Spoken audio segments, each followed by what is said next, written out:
They left no blood trail, no witness, no note, just air vacant, silent, cold. From laundromats to lake shores, city blocks to rural ghost farms, 33 people vanished across Oklahoma, and not a single one made it back. No bodies, no answers. Just mystery stacking on mystery until the state itself feels haunted. This isn't a story with closure. It's a map of black holes. These are the 33 Oklahoma missing people mysteries that cannot be explained. And the deeper you look, the less sense it makes. Let's begin.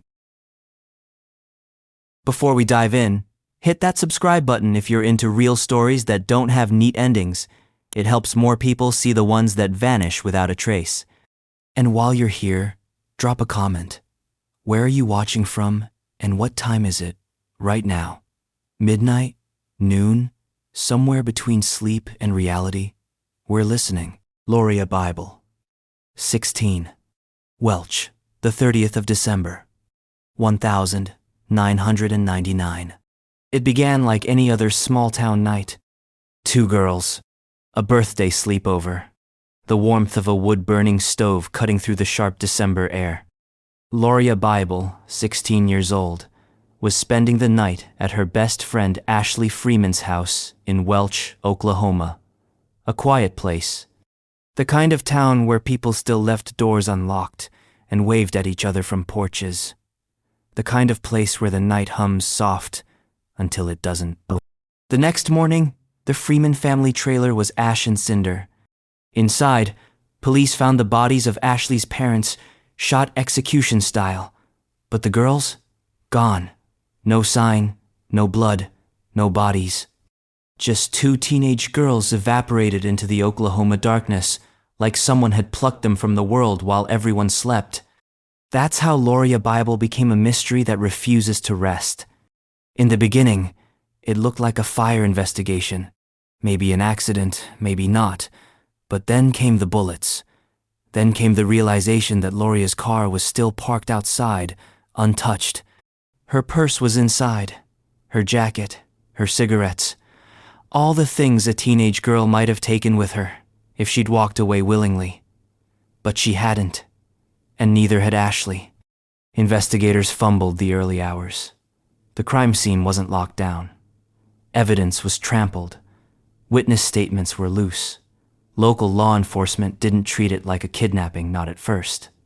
It took the family's own push, their own desperate energy, to get state investigators involved. Loria's mother, Lorene, turned into a detective. She collected files, she made phone calls, she tracked rumors. She became a kind of walking case file, holding together pieces that officials kept letting slip. And for a long time, that's all the case was: rumors. Whispers about meth, about revenge, about the Freemans having enemies, about men in the woods, about someone who owed something, and someone else who made sure they paid. There were names, none of them stuck. There were leads, none of them went far. There were even confessions. Multiple people, years later, told police they knew what happened. One said he saw the girls held in a trailer, tied up. Said they were threatened, hurt, killed. And yet, no bodies. The confessions were all secondhand, hazy, half-true at best. The kind of things people say to stay out of prison, or to drag someone else down with them.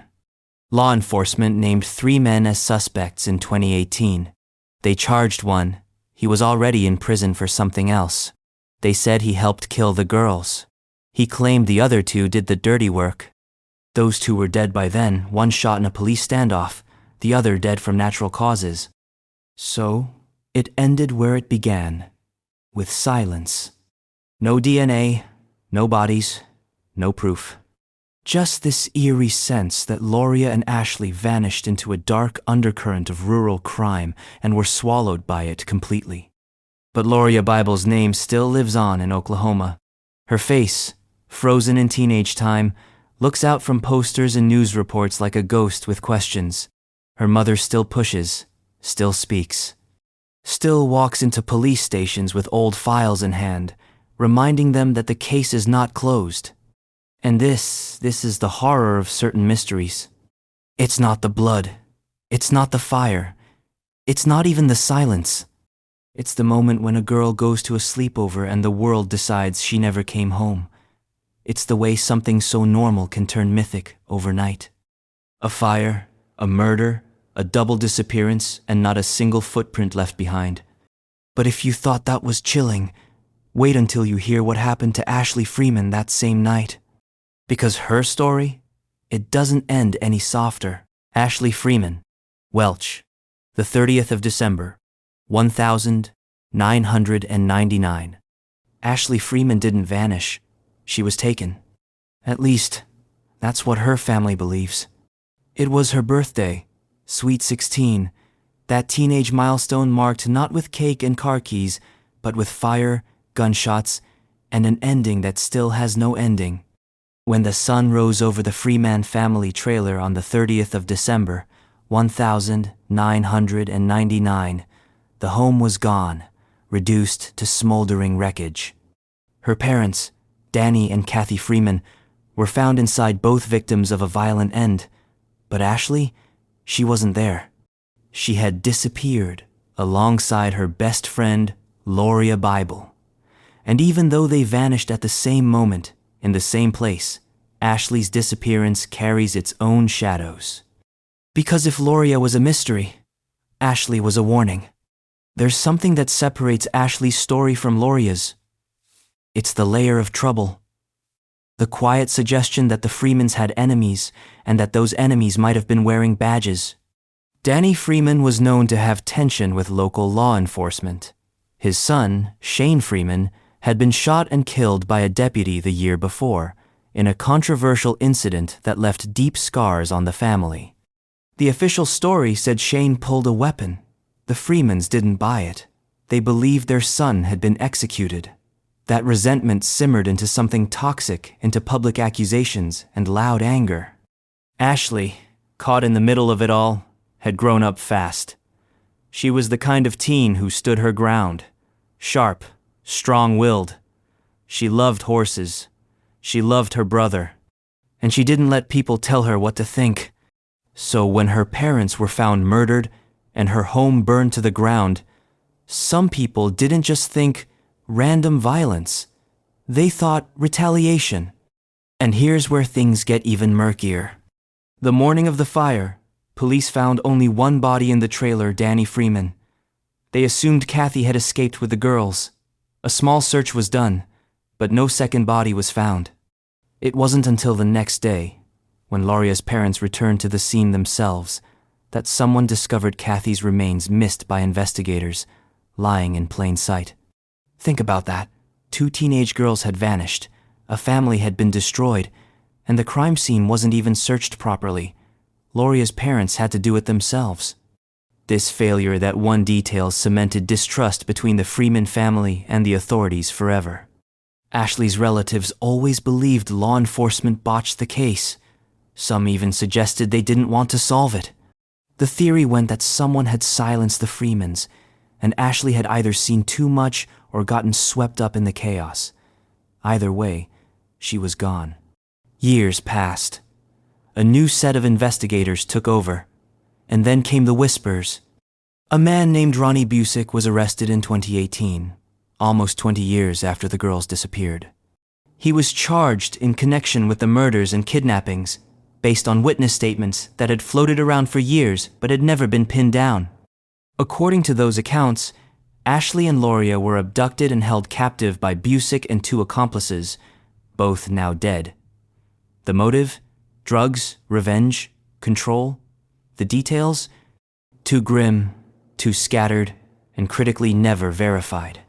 No physical evidence tied the suspects to the girls, no location, no remains. The case closed in court, but not in real life. Busick was sentenced to just 10 years. 10. For what might have been the disappearance of 2 girls and the death of an entire family. He claimed he was just a witness, that the real monsters were gone, that he didn't know where the girls had ended up, that he didn't see the end. The Freemans never accepted that. Ashley's name, like Loria's N, remains suspended in memory. Her face, youthful, confident, unmistakably her, still stares out from missing persons posters like a dare. She is the question mark that refuses to shrink, the name you whisper when someone tells you nothing bad ever happens in small towns. What makes Ashley's case even heavier is that, unlike Loria, she wasn't a guest in that house. That was her home, her family, her life. And it was taken from her in a single night, leaving behind only smoke and silence. 2 girls, same age, same disappearance, but one story touched the town. The other? It pulled apart the seams of the system that was supposed to protect them. And yet, this isn't the only time Oklahoma saw 2 young people vanish on the same day, from the same car, into the same kind of darkness. Because 14 years later, in another rural county, another pair would go missing together. Molly Miller, Colt Haynes. And what happened to them makes this mystery look almost simple. If you've made it this far, you already know this isn't just a list, it's a descent. If you're into the unsettling, the unsolved, the stories that refuse to go quiet, subscribe. We've got more where this came from. And hey, where are you watching from? What time is it right now? Middle of the night? Early morning deep dive? Let us know in the comments. Molly Miller, 17, Love County, the 8th of July, 2013. On the surface, it was just a car chase. But this wasn't a Hollywood scene. There were no cameras, no stunt drivers, no ending. Only the Oklahoma backwoods, swallowed in darkness, and the final sounds of a terrified teenage girl screaming over a phone line. Molly Miller was 17, sharp-tongued, sweet-faced, and just a little wild, the way most teenagers are. She was the youngest of 10 siblings. She liked music, liked late-night drives, and on the 8th of July, 2013, she got into a Honda Accord with 2 other people, Colt Haynes, a 1-year-old family friend, and James Con Nip, the driver and the reason everything fell apart. That night, Nip made a choice. He took off from police, pushing the car into a high-speed chase that roared through Love County. At one point, they tore down gravel roads, dust clouds trailing behind them. Sirens howled. The car spun out, kept going. What began as a reckless decision became a deadly spiral. Somewhere in that chaos, the car veered into the brush, tires shredded, engine smoking. That's when it ended for police. But it was only beginning for Molly. What we know next comes from a series of desperate phone calls. From the woods, after the crash, Molly called her friends, over and over. Her voice was panicked. She was lost. She said she was thirsty. She said they were hiding. She said someone was chasing them.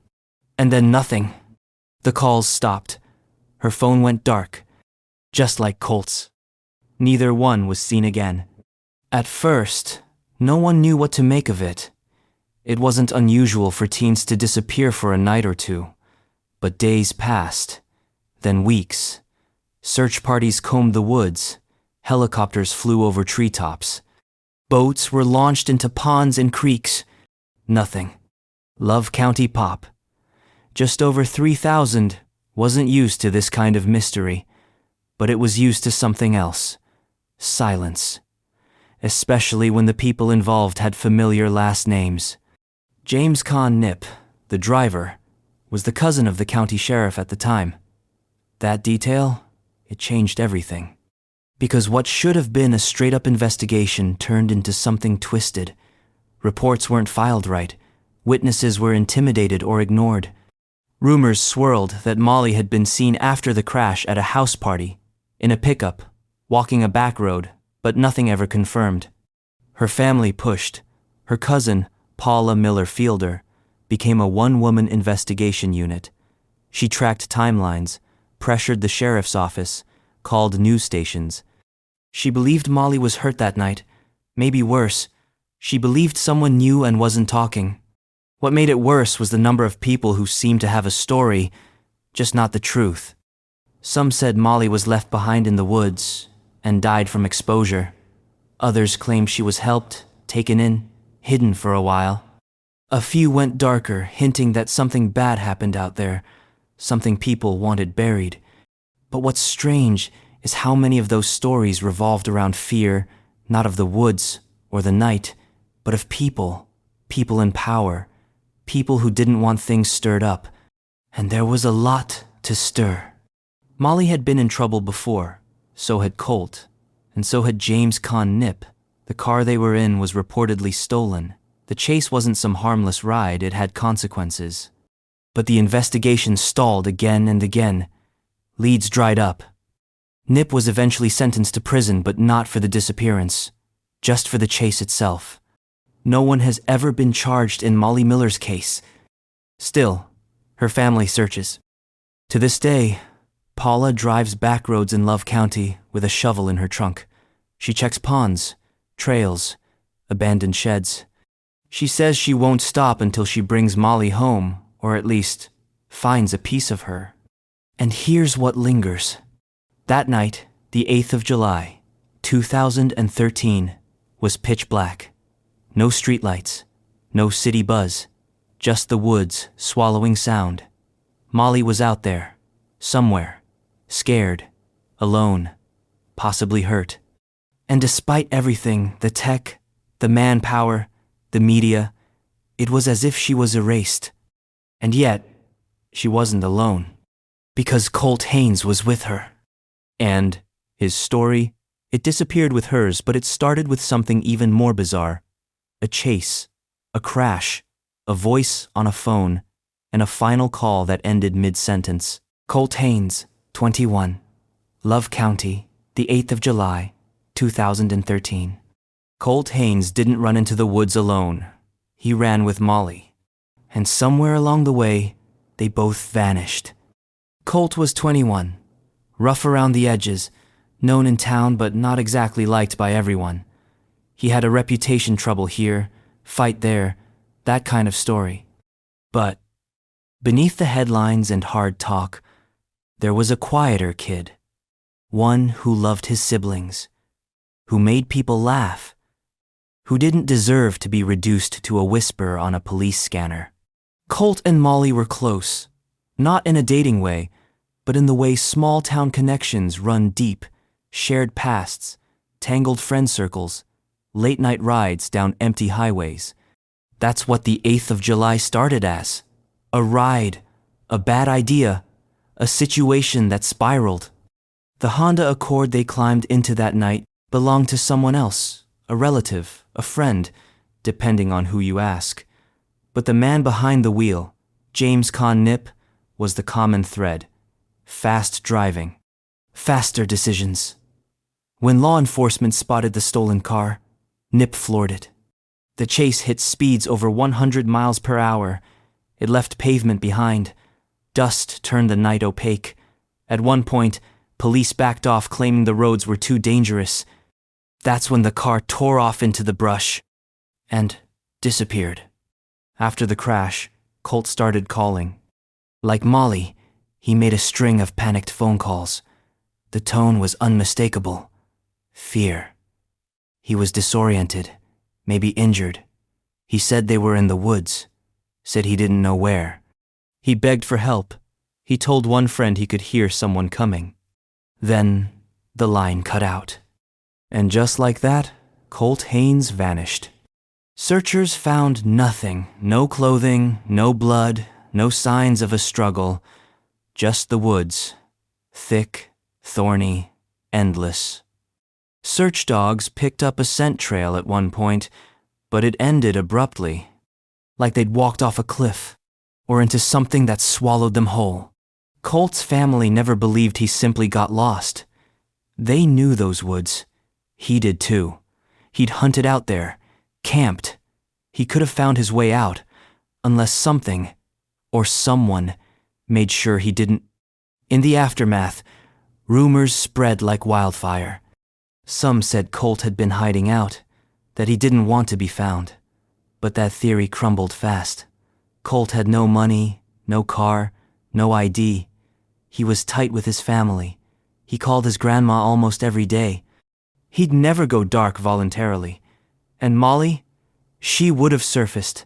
Somewhere, somehow, someone would have seen them. But no one did. Other stories crept out darker, tangled with the same shadowy power plays that hung over Molly's case. That Colt and Molly had stumbled into something they weren't supposed to see. That someone silenced them.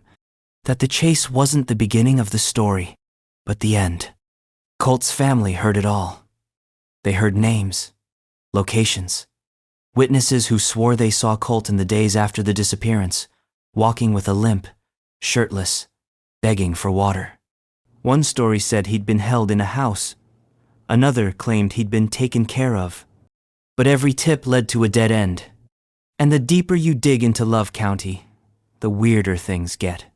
Sheriff's logs with missing entries, deputies with connections to suspects, locals too afraid to speak. It's a county where people know more than they say and say less than they should. Colt's cousin, Colby, never stopped asking questions. He ran his own searches, walked the same trails over and over. Every year on Colt's birthday, he posts the same message online. Still missing. Still loved. Still looking. And that's the hardest part of Colt's story. There's no closure. Just the echo of those last calls. Two voices, lost in the Oklahoma woods, begging for help that never came. People think disappearances are quiet. But this one was loud. It started with sirens, spun out in screams, ended in static. And just like Molly, Colt became another face on a flyer, another candlelight vigil, another name whispered in small-town gas stations, always followed by, "You didn't hear this from me, but..." Yet for all the haunting silence that followed, Colt Haynes left behind one undeniable truth. Something happened that night, something that no one has been willing to admit. And while Love County tried to bury it, Oklahoma remembers. Because decades before Colt and Molly vanished, another small-town girl walked into a laundromat and never walked back out. Cynthia Dawn Kinney, 16. Pawhuska, the 23rd of June, 1976. It was a Wednesday, and it was hot. The kind of heat that hangs over Oklahoma like a thick wool curtain, making everything slower. School was out for the summer. The streets of Pawhuska moved with the lazy rhythm of a town that never expected to be interrupted. But that day, the 23rd of June, 1976 interruption came in the form of a teenage girl who walked into a laundromat and was never seen again. Cynthia Dawn Kinney was 16, sweet, cheerful, bright-eyed. She'd just finished her sophomore year at Pawhuska High School. She was the kind of girl who waved to neighbors and didn't like to be late. That morning, she told her cousin she'd be heading to the Osage laundromat just up the street, a regular spot. A friend of the family ran it, and Cynthia had offered to help out for the day. Fold some clothes, keep company, maybe earn a little pocket change. By all accounts, she arrived. Then, she was gone. No witnesses, no struggle, no signs of panic. Just a normal laundromat, humming with dryers and static electricity, and then silence where a teenage girl should have been. At first, nobody panicked. In the 1972nd, it wasn't unusual for a teen to go off-grid for a few hours. She'd be back, they figured. Maybe a friend picked her up. Maybe she decided to walk around town. But when she didn't return by that evening, her parents called police. That's when the strange details started piling up. One witness reported seeing Cynthia get into a beige or green Plymouth with two unknown individuals, both men. No one could identify them. No license plate. No trace. Others claimed they saw her standing near the laundromat, laughing, talking, acting normal. But then, nothing. The car never surfaced again. The witnesses vanished into memory. The security in that area, practically non-existent. The investigation at the time was paper-thin, cobbled together by a sheriff's department not equipped for a disappearance with no scene and no clues. Cynthia's family put up posters, made calls. hunted down every scrap of rumor that came through the cracks. But in a pre-internet, pre-surveillance era, the trail went cold almost instantly. For years, her case sat like so many others gathering dust, waiting for time to either explain it or bury it. Then something unexpected happened. In 2023, nearly half a century later, the Osage County Sheriff's Office launched a new investigation. A tip had surfaced. A name had been whispered. Dennis Rader. If that name makes your stomach tighten, there's a reason. Rader is the convicted serial killer known as BTK. He was arrested in 2005 for a series of crimes that terrorized Kansas for decades. He liked acronyms, games, and cruelty, disguised as routine, and somehow, inexplicably, his name appeared in relation to Cynthia's disappearance. According to new reports, Rader had once been in the Pawhuska area. There were writings, sketches, diaries that hinted at fantasies or plans involving laundromats. The sheriff's department began excavating an old property in Kansas, once belonging to Rader, looking for evidence tied to Cynthia. Nothing has been confirmed. No physical evidence links Rader to the Kinney case. But, for the first time in years, someone was talking about her again. It opened up new questions and new frustrations. Had the killer really been hiding in plain sight, just across state lines? Had Cynthia fallen victim to one of the most infamous predators in modern American history? Or was this just another dead end, another distraction? For the Kinney family, it didn't matter how many decades had passed. Cynthia was still their daughter, their sister, their memory. She had walked into a laundromat on a hot summer morning and vanished before lunchtime. The question wasn't how long ago it was why no one could explain it. And still, there is no answer. The Osage laundromat has changed hands many times. The building is still there. Locals pass by it like any other storefront. Most don't notice. Most don't remember. But those who do, those who lived in Pawhuska back then, say the air hasn't felt the same since. Because what happened to Cynthia doesn't belong to just one family anymore. It belongs to the town. To the ache of not knowing. To the fact that even a place as ordinary as a laundromat can become the doorway to a lifetime of silence. And if that's not eerie enough, consider this. 39 years later, a woman named Peggy McGuire would go missing from another small Oklahoma town. There was no fire, no scream. Just security footage of her truck and a man who parked it, walked away, and disappeared just as fast. Peggy McGuire, 28. Eufaula, the 16th of November, 2015. There's something uniquely haunting about a mystery caught on camera. It freezes time, captures the edge of an answer but never quite gives it to you. That's what happened in the case of Peggy McGuire. One camera, one truck, one shadowy figure walking away into nothing. And then the stillness. Peggy was 28 years old, living in Eufaula, Oklahoma, a lake town nestled in McIntosh County. She worked as a nurse's aide, took care of her young son, and kept a tight circle of friends. Her life wasn't flashy. It was full of early mornings, family phone calls, and the slow rhythm of rural routine. On the 16th of November, 2015, Peggy dropped her son off at school. That was the last time anyone saw her. She didn't come home.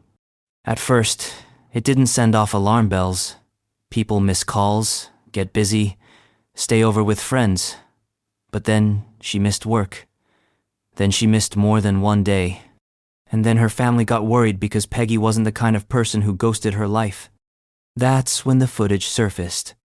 Security cameras at a rural convenience store caught her black Toyota pickup pulling into the parking lot in the early hours of the 17th of November, just after 5 a.m.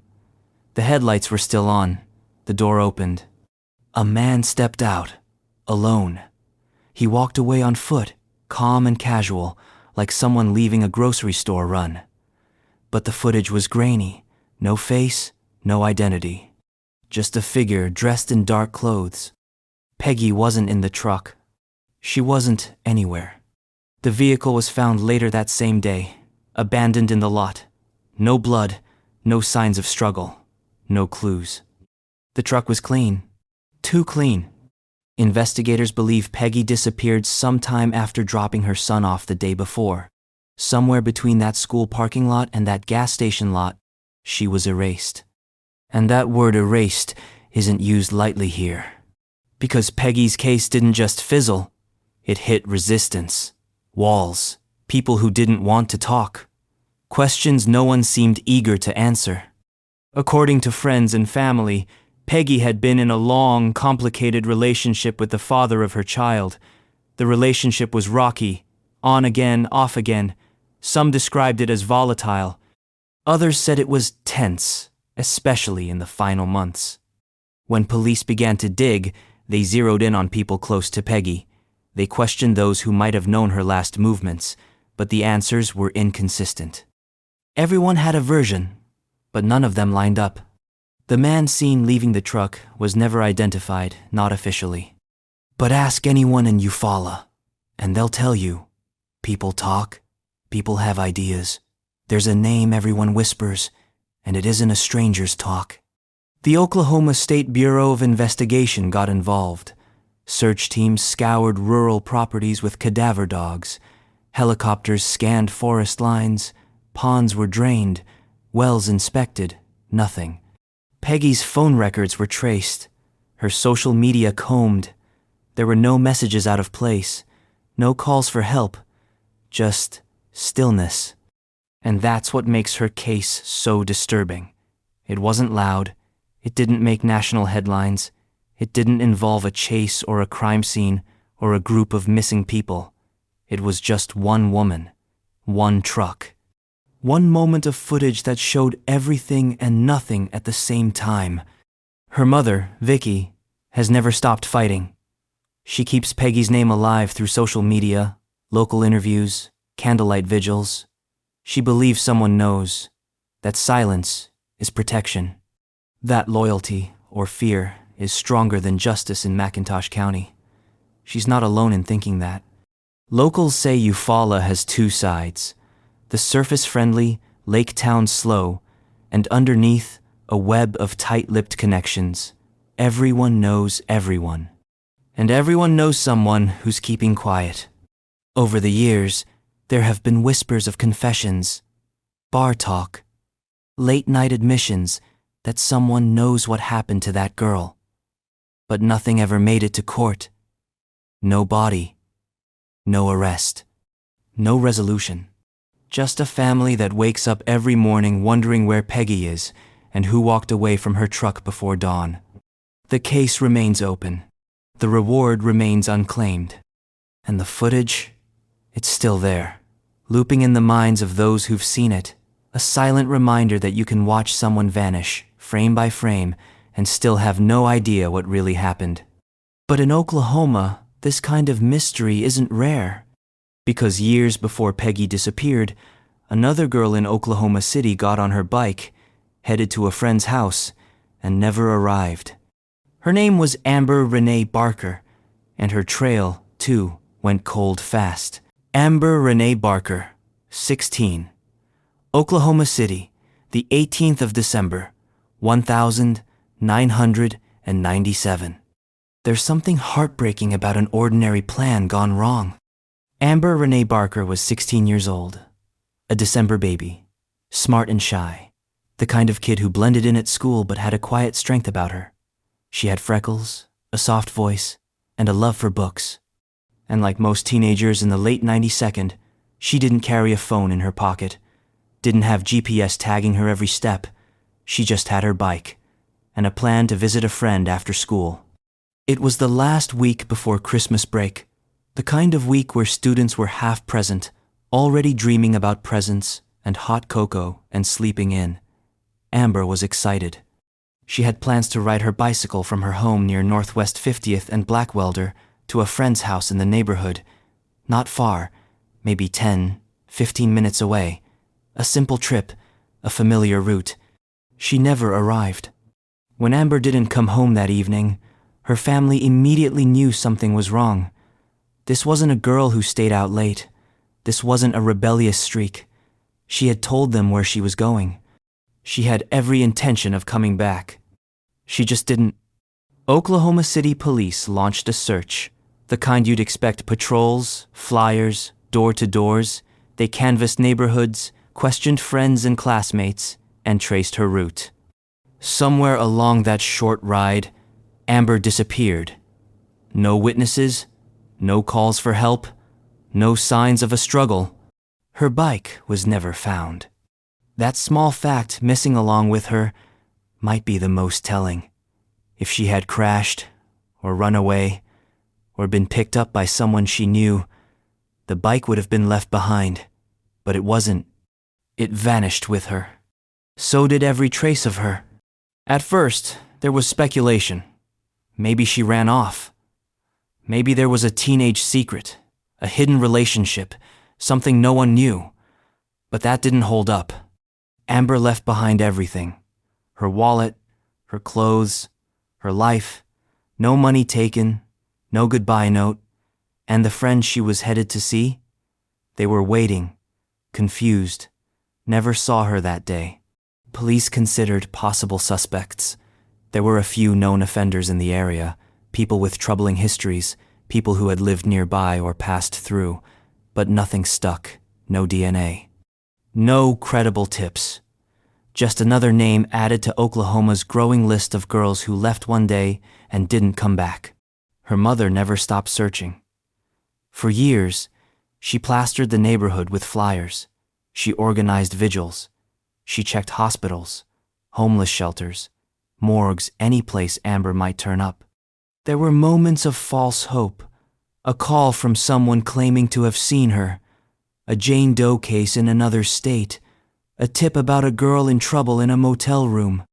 But each time, it ended in disappointment. And as the years passed, Amber's case slipped quietly into the unsolved drawer, a cold file, a memory still frozen in the hearts of her family, but nearly erased from the city around them. Then, in later years, with the rise of social media and armchair investigations, her story got a second wind. Local cold case pages shared her photo again. Her name resurfaced in Reddit threads, online databases, and missing persons documentaries. People started asking questions: why wasn't there more media coverage? Why didn't her case get national attention? Why had the public largely forgotten her? The answers, like everything else, are murky. Maybe it was the timing, 1997, pre-digital everything. Maybe it was her age old enough to be considered a runaway, too young to be seen as independent. Maybe it was the location, a quiet residential neighborhood in a sprawling city where disappearances don't make front pages unless there's a headline-grabbing twist. But Amber's story doesn't need a twist. It's haunting in its simplicity. A girl got on her bike to go see a friend. She never made it. That's it. That's all. And that silence, uncomplicated, unanswered, unexplained, is what lingers most. Today, her name lives on in databases and fading news archives. Her case remains open, unsolved, and deeply cold. But in Oklahoma City, if you mention her name to the right person, they'll pause, maybe nod, maybe say they remember the flyer in the window, the girl with the quiet eyes, and the bike that vanished with her. And if Amber's story feels chilling in its simplicity, the next one takes things to a whole other level. Because 8 years earlier, in the same city, a 5-year-old named Judith Ann Elwell was tucked into bed one evening, and by morning, she was gone. 7 names in, and the pattern is already unbearable. Gone without a reason, without a trace. If this kind of mystery grabs you and doesn't let go, subscribe. We're just getting started. And while you're here, where are you tuning in from? And what time is it? Midnight rabbit hole or afternoon deep dive?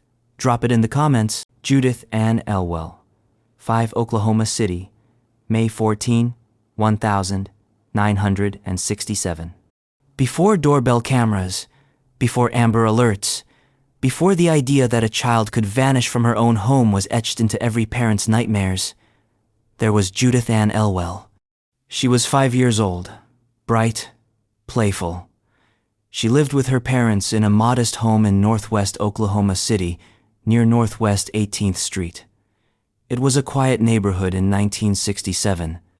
Lawnmowers in the evenings, dogs barking at dusk, kids riding bikes barefoot until the streetlights came on. Safe, familiar, ordinary. Until it wasn't. May 14, 1967 was a Sunday, a day for church clothes and backyard games. Judith had spent the day with her family. She'd played outside, taken a bath, gotten into her pajamas. Her parents tucked her into bed like they always did. And then, sometime between that moment and morning, Judith disappeared. There were no screams, no broken windows, no signs of a struggle, just one detail. When her parents woke up, the front door was standing open. They searched the house, then the yard. Nothing. Judith's bed was empty, her blanket still tucked in at the edges, her small shoes still by the door. Panic spread quickly. The neighborhood mobilized. Police were called, and soon officers were canvassing the area, knocking on doors, combing through alleys and backyards. Helicopters buzzed overhead.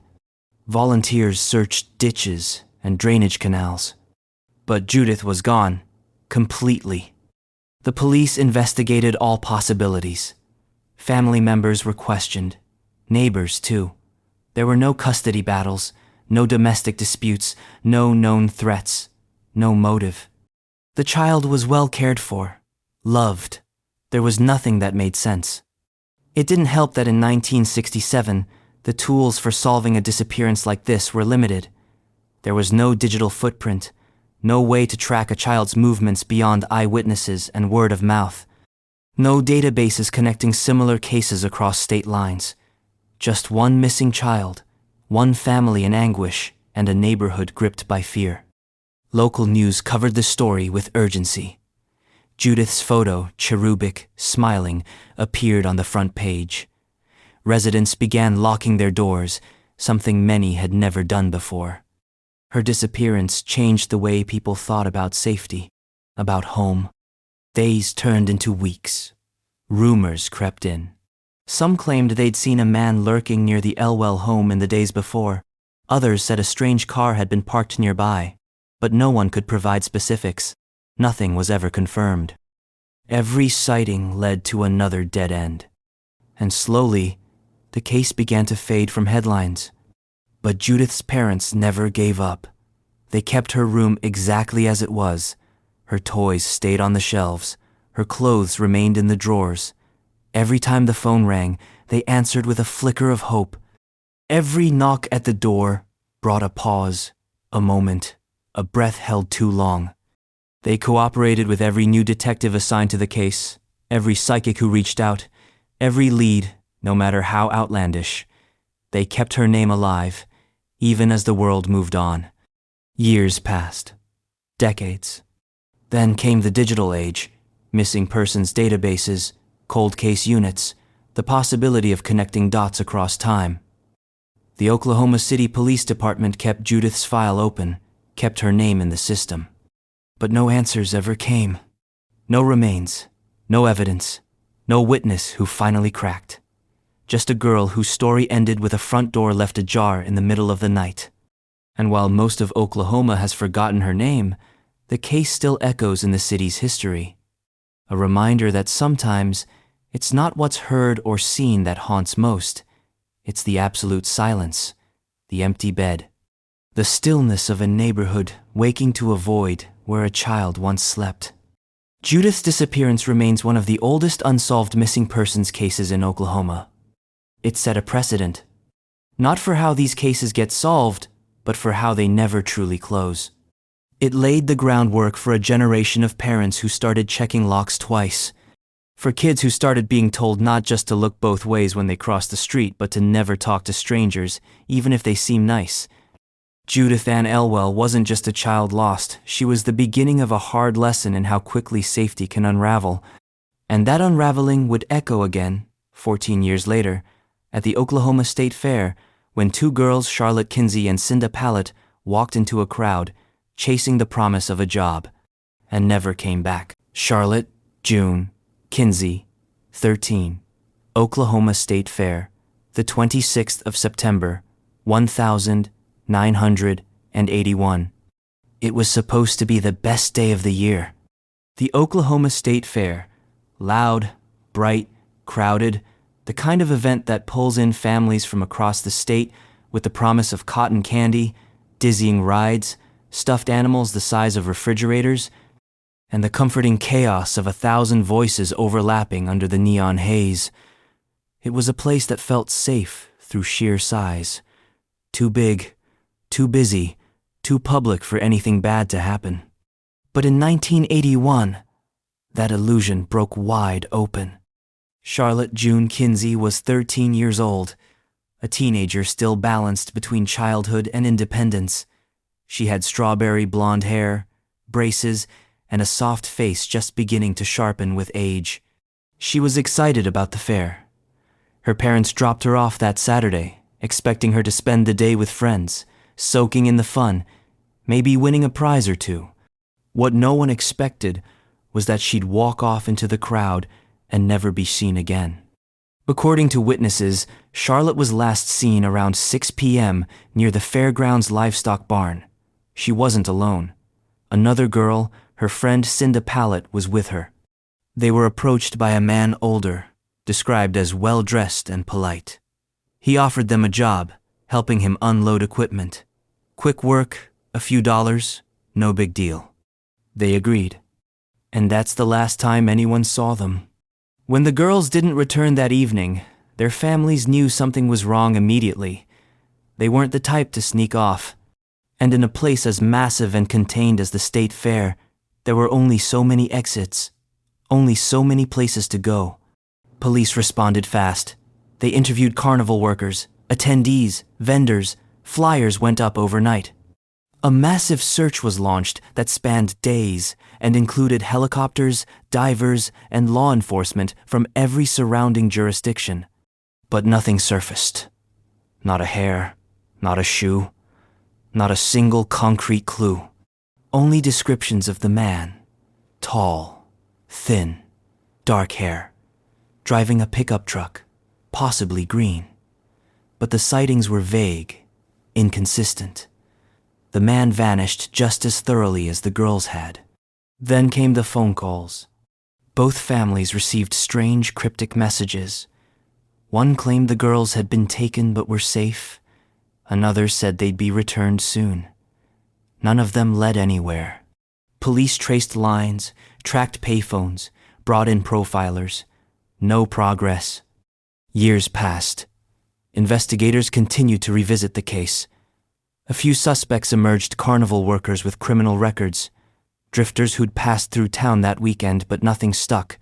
No charges were filed. No bodies were found. It was as if Charlotte and Cinda had been lifted out of the fairgrounds by invisible hands. But what really haunts people about Charlotte's disappearance isn't just the vanishing, it's the setting.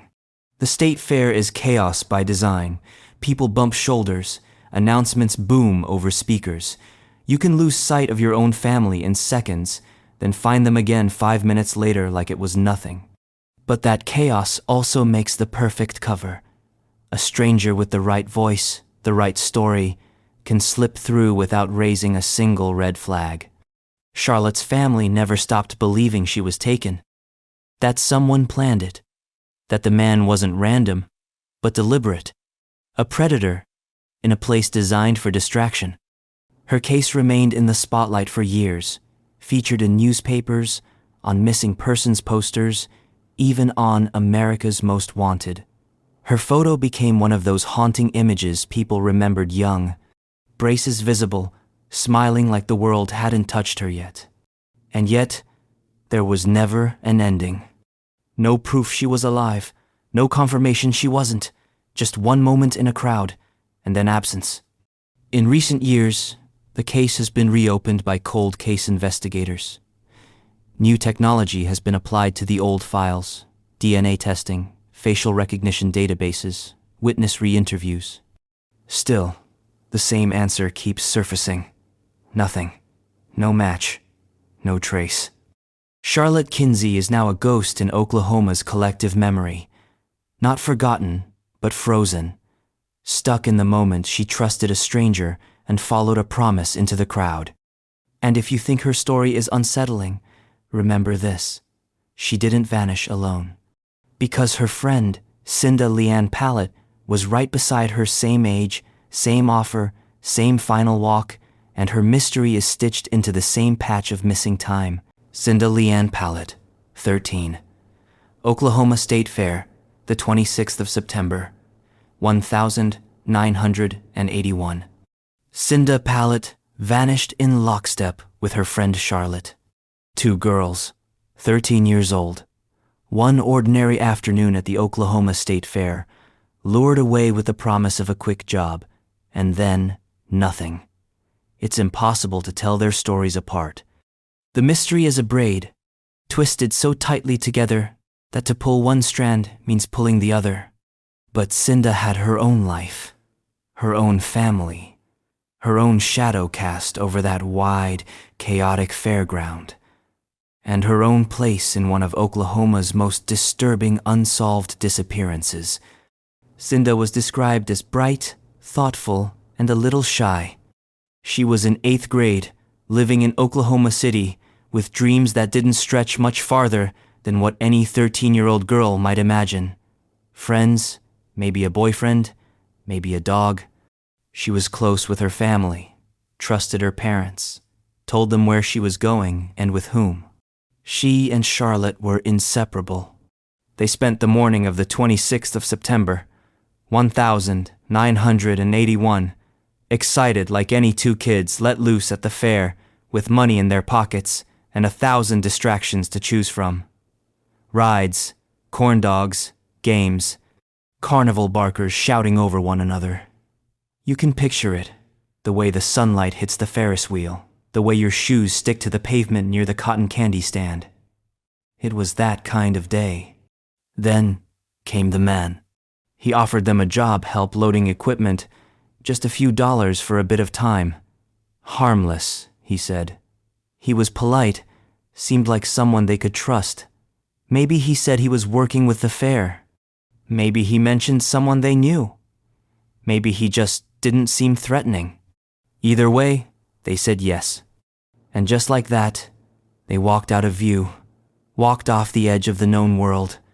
Cinda's last confirmed sighting was with Charlotte, near the livestock barn at around 6 in the evening. After that, there were no verified sightings, just stories. One witness claimed they saw the girls get into a green pickup truck. Another said they were walking with the man toward an exit. Some said they looked nervous. Others said they were laughing.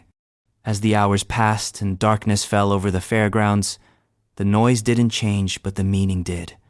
By that evening, both families had called the police. Oklahoma City police launched a massive search.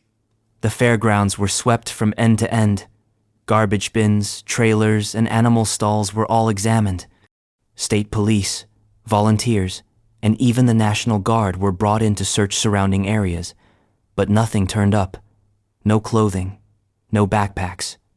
No sign the girls had ever left the fair or that they hadn't. Cinda's family was shattered. The waiting turned into decades of heartbreak disguised as hope. They tried everything: interviews, appeals, polygraphs, rewards.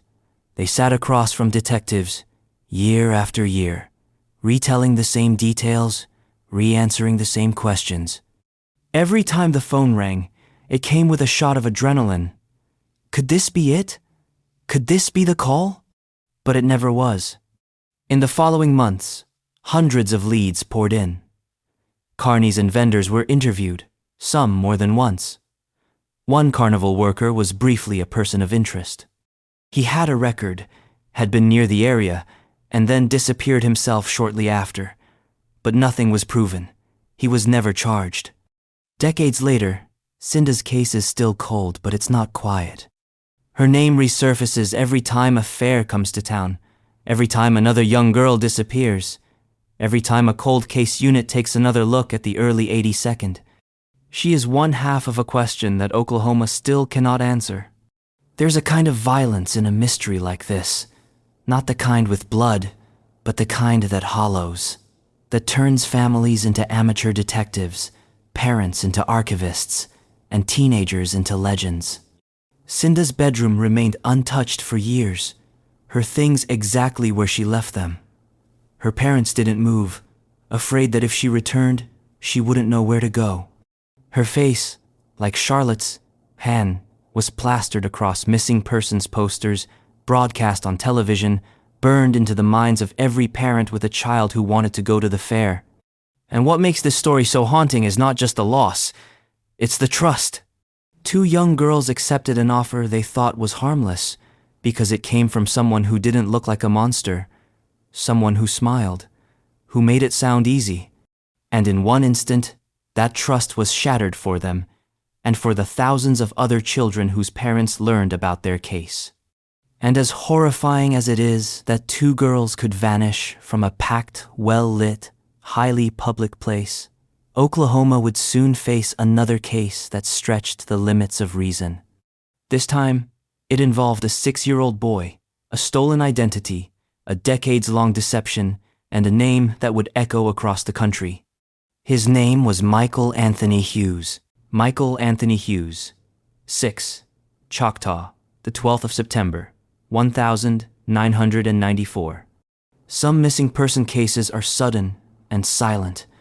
Others unfold like twisted novels layered in deception, built from lies, and so improbable that if they weren't real, no one would believe them. The case of Michael Anthony Hughes is the latter. A 6-year-old boy, kidnapped from his elementary school in Choctaw, Oklahoma, and swept into a story so bizarre, so tangled, so deep that it took decades for the truth to even begin surfacing. Michael was a first grader at Indian Meridian Elementary School. Bright-eyed, cheerful, the kind of kid who brought energy into every room.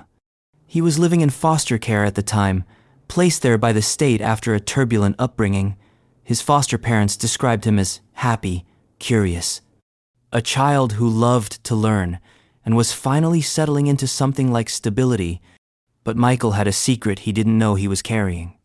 His biological mother, Tanya Hughes, had died in a hit-and-run accident years earlier when Michael was just a baby. At the time, she had been living under an assumed name, and so had the man she claimed was her husband, Clarence Hughes. But Clarence didn't exist. His real name was Franklin Delano Floyd, and his entire life had been built on false identities, forged documents, and a criminal past that stretched back decades. When Tanya died, Michael was taken in by the state, and Floyd, still claiming to be his father, began a years-long legal battle to get him back. But the system hesitated. DNA testing revealed that Floyd was not Michael's biological father. In fact, no one knew who the father was. And Floyd's criminal history, including charges for assault and abduction, made his demands feel more like threats than custody claims. Still, he didn't stop. On the 12th of September, 1994, Floyd entered Indian Meridian Elementary, posing as Michael's father. He walked into the principal's office, carrying a gun. Calm, collected, determined. He forced the school principal, James Davis, into Michael's classroom. Then, at gunpoint, he abducted the boy and took the principal with him as a hostage. It was broad daylight. In a school full of students and teachers, Floyd drove them in a stolen truck across state lines. Hours later, he released the principal unharmed in a wooded area in Texas, but Michael was gone. From that moment on, the trail split in two directions. One led to a nationwide manhunt for Franklin Delano Floyd. The other vanished with Michael. Floyd was eventually captured 2 months later in Kentucky, after being found with a different stolen vehicle and a loaded gun. He was arrested, tried, and imprisoned for multiple charges. But he refused to answer the question everyone needed him to: where is Michael? Over the years, Floyd offered various stories. He said he gave Michael to a good family, that the boy was living safely under a new name, that he didn't want to say where because Michael was better off. But there were no records, no witnesses, no credible trail. And then, much later, decades later, Floyd changed his story. In 2014, after 20 years of silence, he finally confessed. Michael, he said, had died the same day he was taken. He claimed it had been an accident, that he lost control, that he buried the body in an unknown location in a rural area he couldn't remember. But like most of Floyd's life, that story was missing pieces. And none of it could be proven. No remains have ever been found. No burial site ever confirmed. Michael's face remains frozen in time, 6 years old, round cheeks, brown eyes full of unknowing innocence. His image still circulates in missing children databases. His case is one of the most tragic in Oklahoma history, not just because of the abduction, but because of the layers of deception wrapped around it. Tanya, his mother, had been abducted by Floyd as a teenager, raised under a fake identity, forced into roles she never chose. Even her name wasn't real. Her death was ruled an accident, but her life had been stolen long before.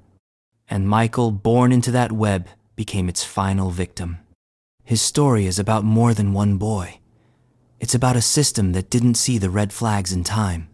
A predator who manipulated records, moved across states with forged names, and left a trail of damage so long it took decades to unravel. But while Michael's story is tangled in fake names and decades of deceit, the next case in Oklahoma's long list of missing children is chilling for a much more immediate reason. Because Kirsten Renee Hatfield was taken right out of her bedroom, leaving behind blood, clothing, and a set of chilling clues that pointed straight across the street. Kirsten Renee Hatfield, 8, Midwest City, May 13, 1997. It was a Tuesday night in Midwest City, one of those calm, quiet spring evenings when the hum of air conditioners mixed with crickets and nothing felt out of the ordinary. 8-year-old Kirsten Hatfield was tucked into bed by her mother in their small, one-story home. She wore a pink nightgown. Her mother kissed her goodnight. The front door was locked. The world was quiet. But by morning, Kirsten was gone. What came next wasn't just a missing child case. It was the kind of mystery that shakes a neighborhood to its foundation. Because this wasn't a child who vanished while walking to school. She didn't disappear from a store or a park. She was taken from her bedroom. Her window was open, the screen had been slashed, and the most chilling detail of all, there was blood on the windowsill, and more blood on the backyard fence. The story sent shockwaves through Oklahoma. Kirsten had been a happy, well-loved child. She loved Barbies, cartoons, and playing outside. She had a bright smile and that unique 8-year-old confidence that says the world is still good and people are mostly kind.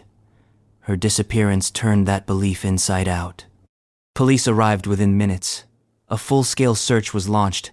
Dogs, helicopters, door-to-door canvassing. The entire block was scoured. Neighbors were questioned. Tips poured in. But the more investigators looked, the more the case felt like it had happened in the margins, planned, executed, and gone before anyone knew to look. There were no ransom calls, no demands, no sightings, just a ripped screen, a few drops of blood, and a child-sized absence where joy had lived. In the following weeks, suspicion floated over everyone. Neighbors were asked to submit DNA samples. Yard by yard, police retraced Kirsten's last known steps. But one man stood out, someone who lived just across the street. His name was Anthony Palma. At the time, Palma was a quiet figure. He cooperated with police, submitted DNA, answered questions. Nothing stuck. The case went cold, but not forgotten. Kirsten's photo remained on missing persons posters across the state. Her mother, Shannon Hazen, became a relentless voice in the dark, never letting the public forget. Never letting police let go. Years passed, then decades. Then, in 2015, something changed. Cold case detectives revisited the evidence with new technology. The small blood samples recovered from Kirsten's windowsill samples, too degraded for early DNA tests, were tested again using modern techniques. This time, they got a hit. It matched Anthony Palma. It wasn't just a partial. It was a direct match. The man who had lived across the street from Kirsten's home. The man who had watched the search unfold. Who had submitted DNA and remained in the neighborhood for nearly 20 years. Palma was arrested in October 2015 and charged with kidnapping and murder, even though Kirsten's body was never found. The evidence was damning. His DNA was at the point of entry, and in a chilling turn, it was revealed he had tried to reinforce the interior walls of his home in the years after Kirsten's disappearance, raising questions about what may have been hidden. The trial was scheduled. The community prepared itself for answers, maybe even a confession. They never got one. In January 2018, Palma was found dead in his prison cell, killed by another inmate. He died without revealing what happened to Kirsten, where she was taken, what was done, where she might be now. And so, even with a conviction, the case didn't truly close. Kirsten's body was never recovered. Her family was left with the bitter victory of knowing who but not knowing where, not knowing how. Her room had long since been remodeled. Her photos, once fading, had been brought back to life by digital archives and television reports. Her name, still spoken in her hometown, is now a warning. A reminder that even in places that feel safe, even on streets lined with porch lights and flower beds, monsters don't always come from far away. Sometimes, they're just across the street. And as disturbing as that is, the next case in Oklahoma's long shadow of missing children raises an even stranger question. What happens when the people who should be looking the hardest are the ones hiding the truth? Because in 1992, Monique Christine Daniels disappeared from her home in Moore, and what followed was a web of stories so contradictory, so tangled in family secrecy, that it's still unclear if anyone has told the truth at all. Monique Christine Daniels, 15, Moore, the 2nd of June, 1992. The official story was simple. Monique ran away. But the story never really made sense. Not to her friends, not to her extended family, and certainly not to the investigators who would eventually look at the case and say, flat out, something isn't right here. Monique Christine Daniels was 15 years old when she vanished from her home in Moore, Oklahoma, in the summer of 1992. She was bright, tough, protective of her younger siblings. A high school student with the kind of ambition that hadn't yet been shaped into a plan. She wanted to see the world. She wanted to get out of Oklahoma. And maybe, just maybe, she would have run away someday. But not that day, and not like this. Here's what we know, or rather, what we were told. According to her parents at the time, Monique was last seen on the 2nd of June. Her stepfather, Charles Chuck Daniels, said she left a note that she'd taken a few things, that she was tired of the rules. Her mother, Candace, confirmed the story. No one called the police. No missing persons report was filed. Days passed, then weeks. Still, nothing. It wasn't until Monique's aunt, who hadn't seen her in a while, grew suspicious that the police were finally notified. That was 2 years later. By that point, everything was cold. No physical evidence, no eyewitnesses, just a household where the story kept changing. When detectives finally spoke to Monique's siblings, the cracks began to show. Her younger sister said she never saw a note, said Monique's things were still in her room, said their stepfather had made them write letters pretending to be Monique after she disappeared, to show relatives, to keep up appearances. The claim was explosive and deeply disturbing. Police reopened the case as a suspicious disappearance. They looked into the household at Chuck and Candace, the ones who should have sounded the alarm and hadn't peed her.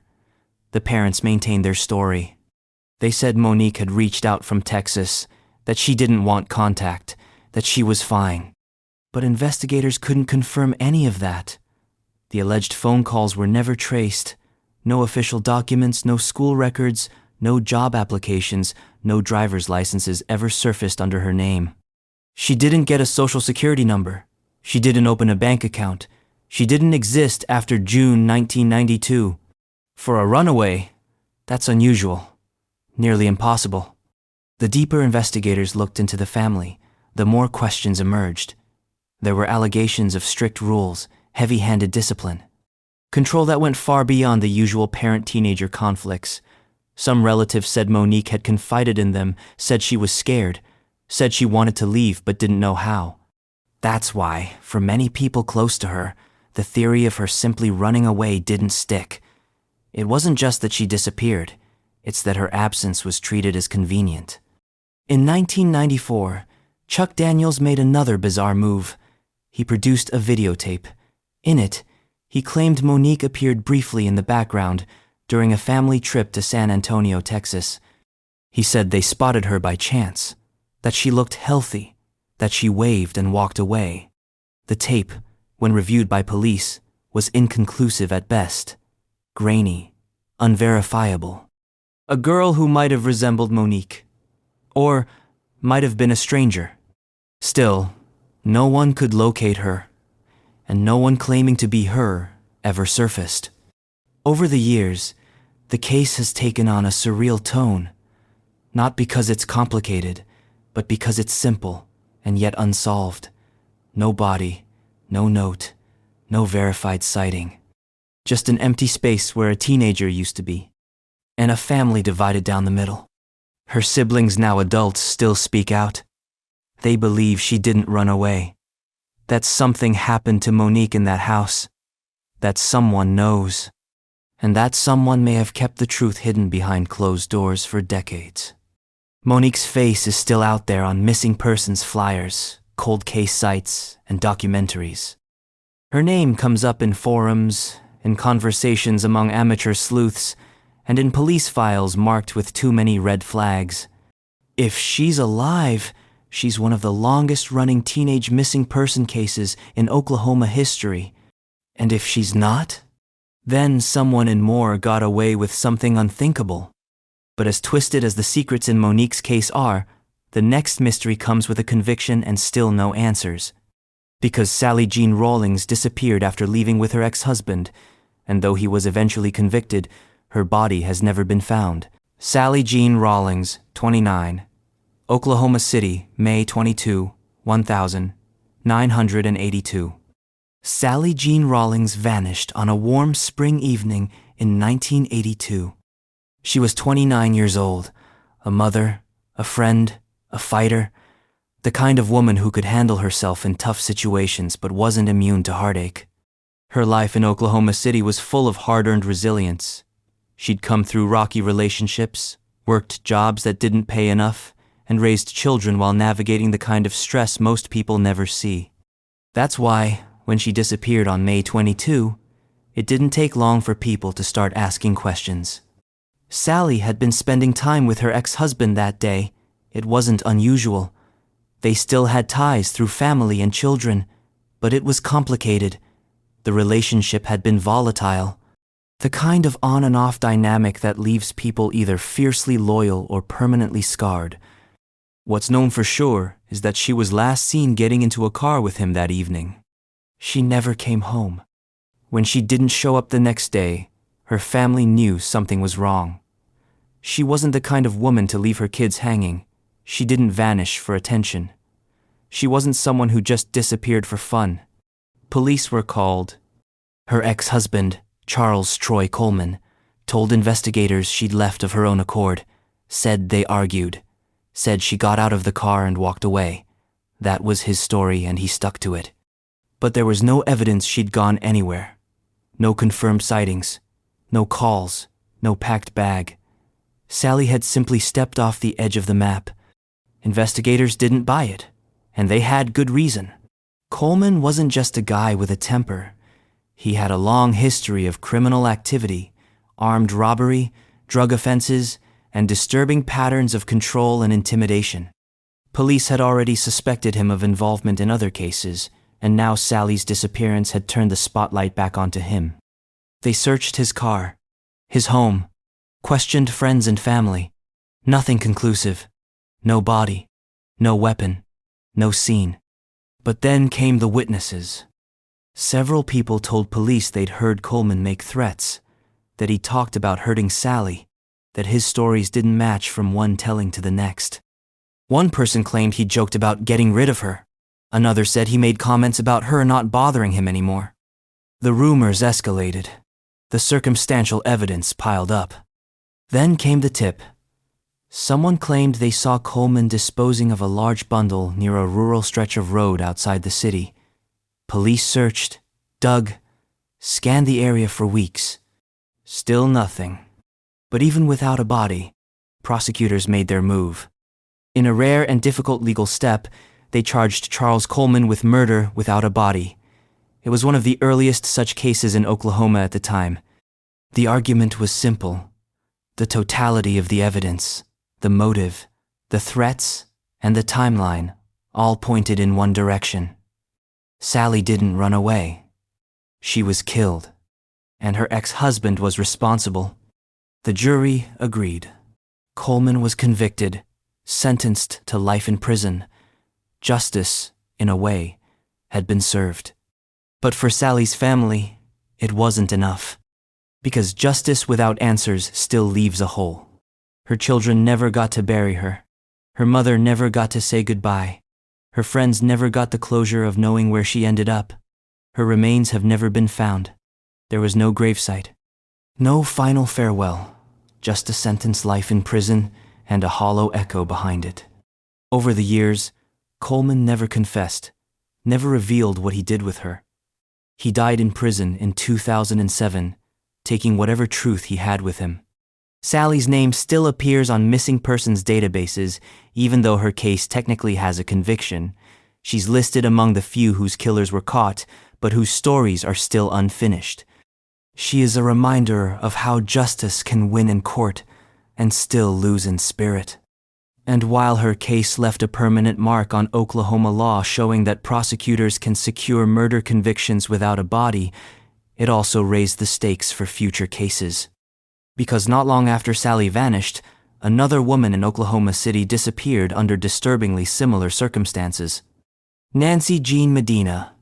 And this time, the family connection would only deepen the mystery. Nancy Jean Medina, 21, Oklahoma City, May 26, 1984.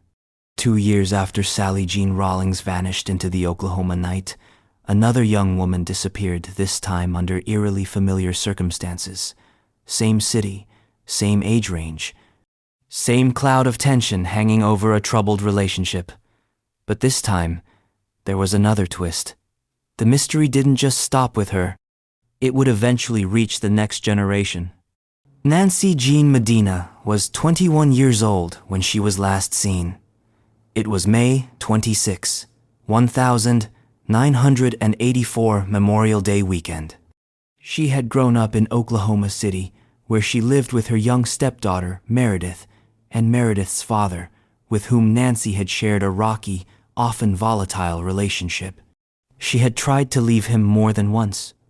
Friends recalled the way she'd talk about starting over, getting a new place, finding independence, but each time, she ended up back in that house. Caught between wanting a better life and trying to keep a fragile peace. That's how cycles work. They trap you with hope. On the day she vanished, Nancy had plans. It was supposed to be a normal day. She told a friend she'd be stopping by later. She had errands to run. She left home that afternoon and never made it to any of her stops. She never called, never returned. Just like that, she was gone. At first, her disappearance didn't make headlines. She was an adult. She had a complicated relationship history. There were whispers that maybe she left on her own. Oklahoma City police opened a missing persons file, but progress was slow. The people closest to her gave conflicting statements. And, like so many cases in the 1982nd, where domestic violence was often dismissed as relationship drama, things didn't move fast. But Nancy didn't just leave behind questions, she left behind a daughter. Meredith Ann Medina was just a child when Nancy disappeared. She was Nancy's stepdaughter, but by all accounts, Nancy had raised her like her own. When Nancy vanished, Meredith was left in the custody of the same man her mother had struggled so hard to leave. And over the next few years, she grew up in the shadow of a mystery no one seemed willing or able to solve. Nancy's family never believed she walked away.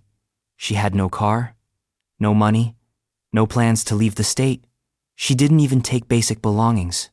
Her disappearance wasn't just abrupt, it was suspicious. But without a body, without any evidence, and with no one stepping forward, the case stalled. Time passed. The trail went cold. But the story didn't end there, because 5 years later, Meredith herself would vanish. Nancy's disappearance would become the first chapter in a family tragedy stretched across 2 generations, and it made people start looking backward with a new lens. What if Nancy hadn't just vanished? What if she had been silenced? What if her stepdaughter knew something, had seen something, and became a target herself? What makes Nancy's case especially haunting is the echo it left behind. She's not just a name on a missing persons list. She's part of a story that spans decades, marked by silence, fear, and a chilling pattern. Over the years, cold case detectives have revisited her file. They've spoken to old witnesses, tried to track down tips, but nothing has ever emerged that confirmed what happened to her. There are no sightings, no confessions, no solid leads. Her photo remains frozen in time. A 1-year-old woman with soft eyes and a nervous smile, staring out from faded flyers and outdated databases, as if waiting to be remembered. And she is remembered. By family, by friends, by the detectives who still keep her name in their files, marked unsolved, and by a state that has seen too many women vanish under similar circumstances quietly, invisibly, as if someone keeps erasing them before they leave a trace. Nancy Jean Medina didn't just disappear. She was erased. And what followed, what happened to her stepdaughter Meredith, makes the story even more haunting. Because when Meredith vanished 5 years later, it wasn't just déjà vu, it was a doubling down, a continuation, a second chapter to a tragedy that had already taken one life too many. And this time, it raised even more questions, not just about what happened, but whether the same darkness that swallowed Nancy had come back for her child. Meredith Ann Medina. Midwest City, the 13th of August, 1989. If Nancy Jean Medina's disappearance in 1984 felt like a tragic anomaly, then what happened to her stepdaughter 5 years later made it feel like a curse. Meredith Ann Medina was 15 years old when she vanished from Midwest City, Oklahoma, on the 13th of August, 1989. A teenager on the edge of adulthood, she was caught between the usual growing pains of high school and the unresolved trauma of a childhood marked by tragedy. Her stepmother Nancy had disappeared when Meredith was still a child. No explanations, no closure, just absence. That kind of loss changes people, and for Meredith, it shaped everything. She was known for her cautiousness. Friends said she didn't trust easily, especially adults. She carried herself with a mix of guarded maturity and teenage defiance. She was deeply loyal to the few people she let in. She liked music, had big plans for the school year, but she also carried questions about Nancy, about the man who raised her after Nancy vanished, and about what it meant to grow up in a house shadowed by a disappearance no one ever talked about.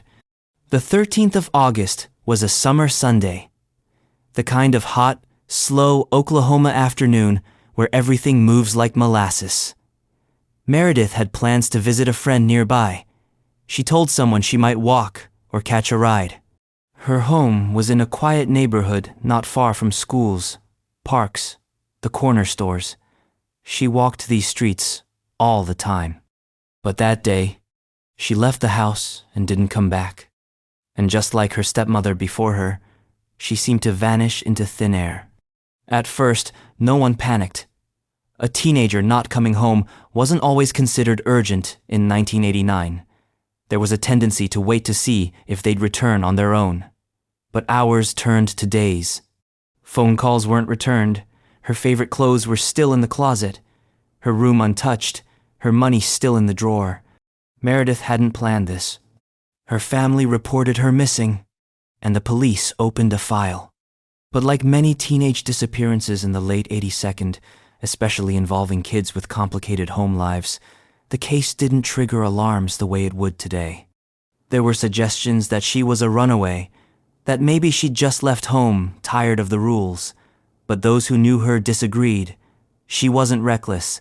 She wouldn't just vanish without a word. And most importantly, she had seen what had happened to Nancy. She wouldn't repeat that pattern voluntarily. As the investigation unfolded, it ran into the same problems that had haunted Nancy's case. Dead ends, silence, and more questions than answers. Meredith's stepfather, the same man who had been close to Nancy when she disappeared, was again the last person to see her, but he denied any involvement. He told police she'd gone out, said goodbye, and never came back. No one could disprove him, but no one could verify his story either. Friends of Meredith reported she'd become more anxious in the weeks leading up to her disappearance. Some said she was afraid of something. Others claimed she had mentioned wanting to find her stepmother or find out what really happened.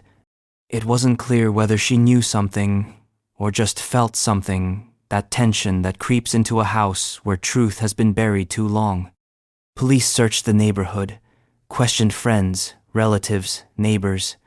Flyers went up, tips came in. Some people thought they'd seen her in a nearby town.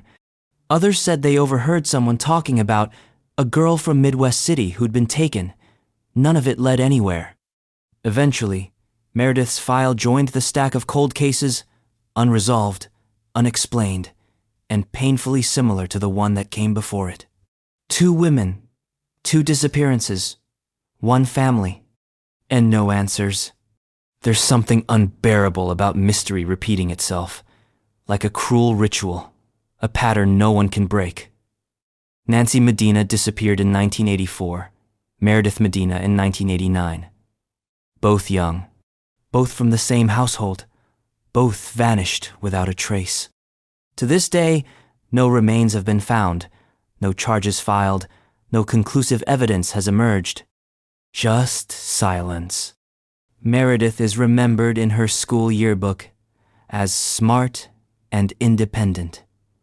Her family still leaves flowers for her every year, somewhere between a vigil and a prayer.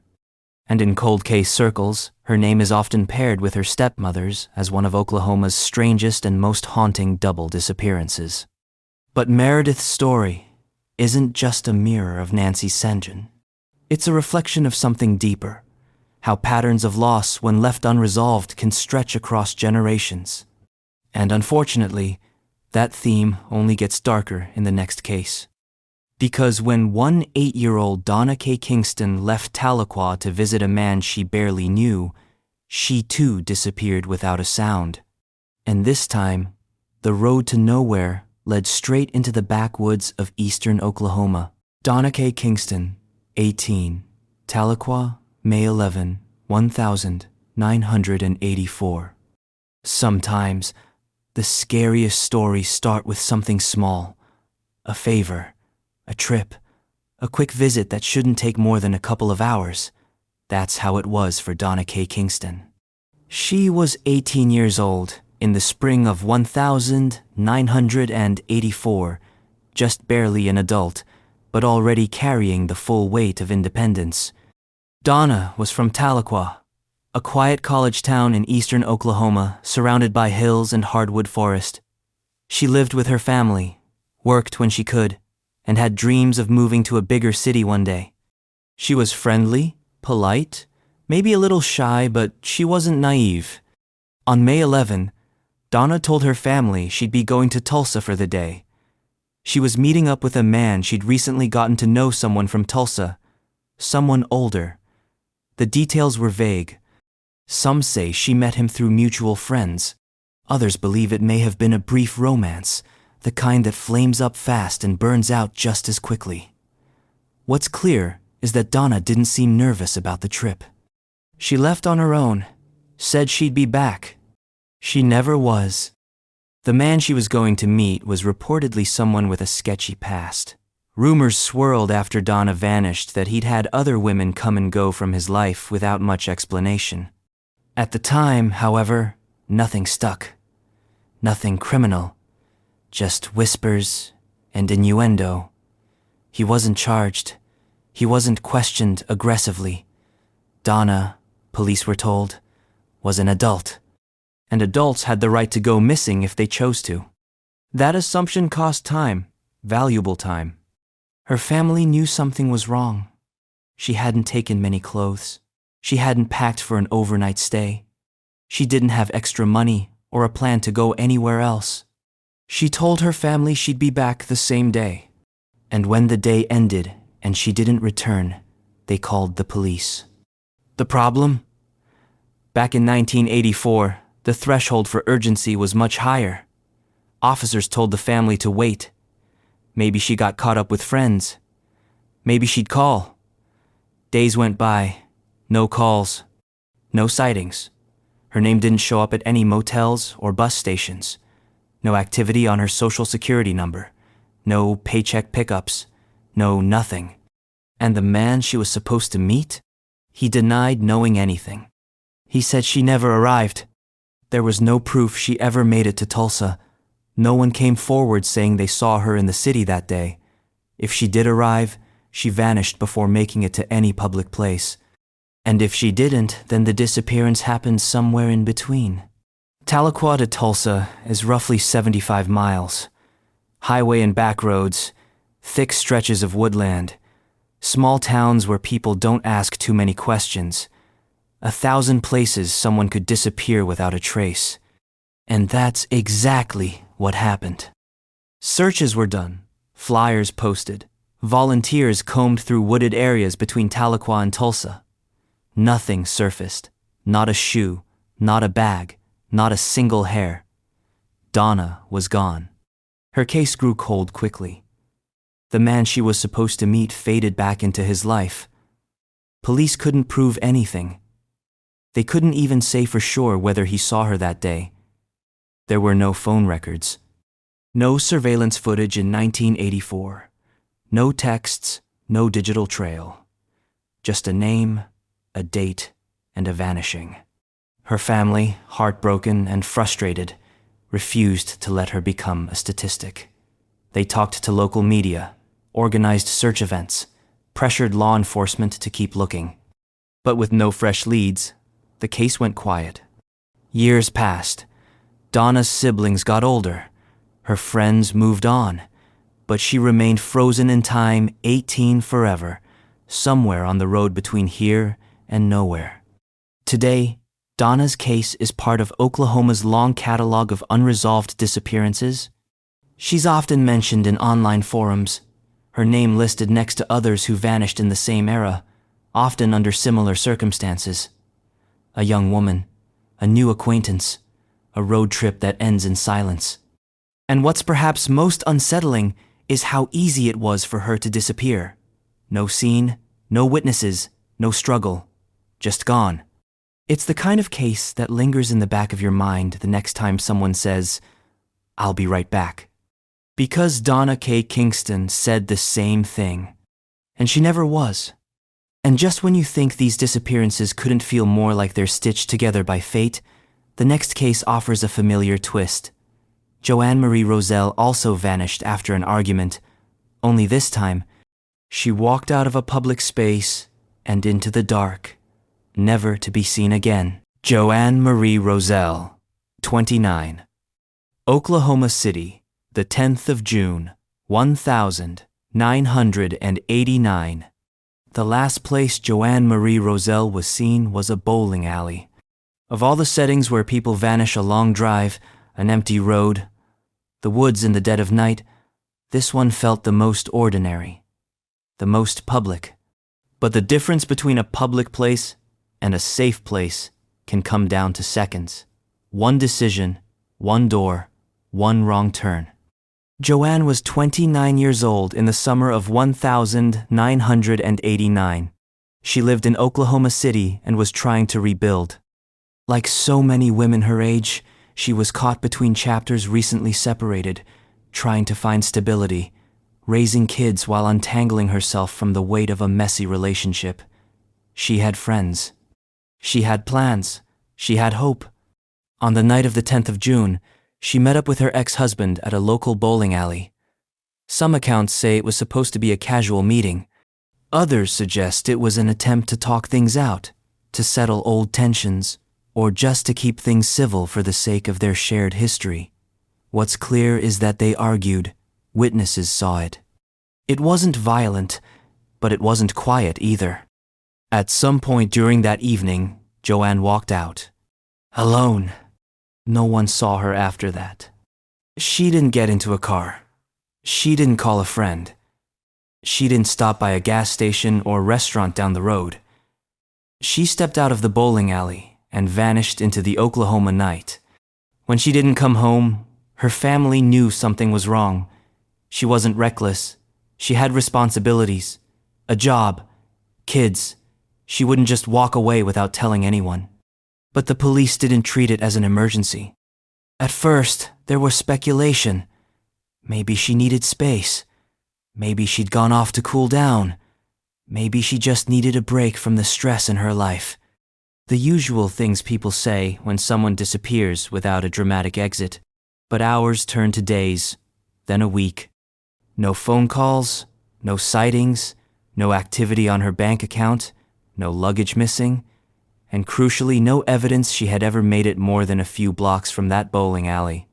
The ex-husband was questioned, of course. His story stayed the same, they argued. She left, he stayed behind.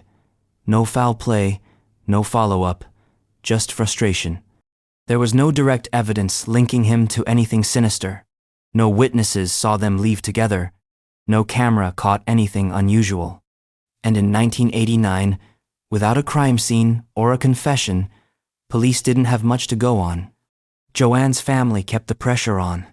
They organized search efforts, combed through nearby neighborhoods, parks, drainage ditches, and abandoned buildings. Volunteers passed out flyers. Local news ran her photo. Her smile, soft and hopeful, became a familiar image around Oklahoma City. But nothing broke. Some tips trickled in. One person said they saw her getting into a car with someone else. Another claimed she had been spotted at a nearby motel. Each lead ended in disappointment, misinformation, mistaken identity. And slowly, like so many unsolved cases, the urgency faded. Joanne became another face on a bulletin board. Another open file collecting dust in a system with too many names and not enough answers. Her children grew up with questions no one could answer. Her siblings kept searching for patterns, clues, a sentence that might explain everything. But there was no smoking gun, just a vanishing. A woman who walked out of a brightly lit bowling alley and then simply wasn't there. Years later, her case was re-examined by cold case investigators. Technology had improved. There was hope that DNA, phone records, or long-buried statements might lead to something new. But no forensic evidence was ever recovered from that night. No phone data, no body, no breakthrough. And so, Joanne remains in a strange limbo, technically missing, but long presumed gone. Theories persist. Some say she was followed. Others think she met with foul play that night, not far from the bowling alley, and her remains were disposed of quickly, quietly, expertly. There are those who still suspect the ex-husband, though no formal charges have ever been brought, and he has denied any wrongdoing from the beginning. Her name doesn't come up in national headlines, but in Oklahoma circles, she's remembered. Quietly, firmly. Her photo still circulates in cold case communities, accompanied by that same haunting phrase, last seen after a disagreement, then vanished. And what's worse is, Joanne wasn't the only one in her family to disappear. Because the next case doesn't involve just one missing sibling, but three. Three members of the Phillips family. Paula, Londa, Donald, all gone. All from Tulsa. All within just over a year. Paula Phillips, 26, Tulsa, the 3rd of October, 1991. The night of the 3rd of October, 1991, began like any other in the Phillips household, unassuming, quiet, cloaked in ordinary expectation. Paula Phillips, a 26-year-old Tulsa woman, stepped out of her apartment in the 6300 block of West 11th Place at around 7 o'clock p.m. She told someone she was heading to the store. No one questioned it. No one imagined it would be the last time she was seen. But Paula never returned home. Days passed. No phone calls. No groceries brought back. Posters went up. Features aired on local news. Still, nothing. Then came the oddest part of all. Her brother, Donald Ray Phillips, reported her missing 4 days later, on the 7th of October. That should have started a frantic, loving search, but instead, when police showed up at Donald's door 3 days later to gather information, he was gone, vanished. That absence didn't raise safety concerns. It raised alarms. Donald's disappearance added another grayscale layer to the mystery. Soon, whispers started that Paula and Donald might be on the run together, or that something unspeakable had happened to both. No one knew which. No one had evidence either way. Then, 13 months later, the first sister's disappearance became part of an even stranger pattern. Londa Renee Phillips, Paula's sister, age 21, vanished on the 22nd of November, 1992. She told her boyfriend she was going to visit a relative, and just like that, she didn't show. Now, there were 3 Phillips siblings missing. 3 adults, all gone within 13 months. Investigators began to see possible connections, drug ties, perhaps. People of interest emerged, none identified, no arrests made. The uncanny pattern alarmed residents. This wasn't random. One by one, 3 siblings disappeared from the same city block, same city, around the same time period. And the house they left behind swallowed their names, leaving no trace. Daylights passed. Months became years. The Phillips family convened, scattering pleas across bulletin boards, hoping someone, anyone, would recognize a detail. A neighbor. A window seen closed shut hours later than usual. A crowd gathering at the stoplight. Nothing. The cases remain open, linked, unresolved. Paula's story wasn't just that she vanished. It was that she went missing, and then her entire family felt it ripple outward. And just when you think it couldn't get more surreal, the pattern expands. These disappearances echo across decades, threading through instances of twisted loyalty, whispered confessions, and the smell of fear, unspoken but everywhere. The question hanging in Tulsa isn't just who took them, but why none came home. Londa Renee Phillips, 21, Tulsa, the 22nd of November, 1992. For Londa Renee Phillips, the world didn't hold the promise of escape. Not anymore, not after Paula vanished and Donald disappeared. But on the 22nd of November, 1992, Londa tried going somewhere anywhere else. She was 21, a young woman in the city, part of the same family that had seen tragedy twice already. According to reports, she told her boyfriend she was going to visit a relative. That was the last anyone heard from her. She didn't show up. Her disappearance didn't happen in isolation. It happened against a backdrop of 2 missing siblings. Paula had vanished barely a year earlier. Donald had gone missing shortly after. Now, Londa was gone too. Tulsa investigators began drawing lines. Could it be the same cause? The same power behind each disappearance? Authorities suspect links to drug-related activity, but have never named suspects. No connection has been publicly confirmed. Each Phillips sibling's case adds another question mark. Paula leaves her apartment to buy groceries and disappears. Donald goes missing after reporting Paula missing. Londa tells her boyfriend she's visiting family and vanishes. No remains, no arrests, just voids. Every Jaw story ends with someone who didn't come back. In Tulsa, locals still refer to the Phillips mystery. It's a phrase that stirs fear, curiosity, regret. What hurts most is how quiet it went. No chase, no recorded ransom, no news specials, just lives peeling away like wallpaper in the dark. But don't misunderstand. This isn't quiet on the ground. There are families who still cry in closets. There are detectives who wake up remembering faces and want to fill in the blanks. And there are investigators in cold case units who still flip through these files, one name at a time, hoping DNA or a stranger's memory can finally stick. Londa's disappearance isn't a footnote. It's the third chapter in a series nobody should have to read. Because now Tulsa is haunted not by one, but 3 vanished souls whose stories share the same shadows.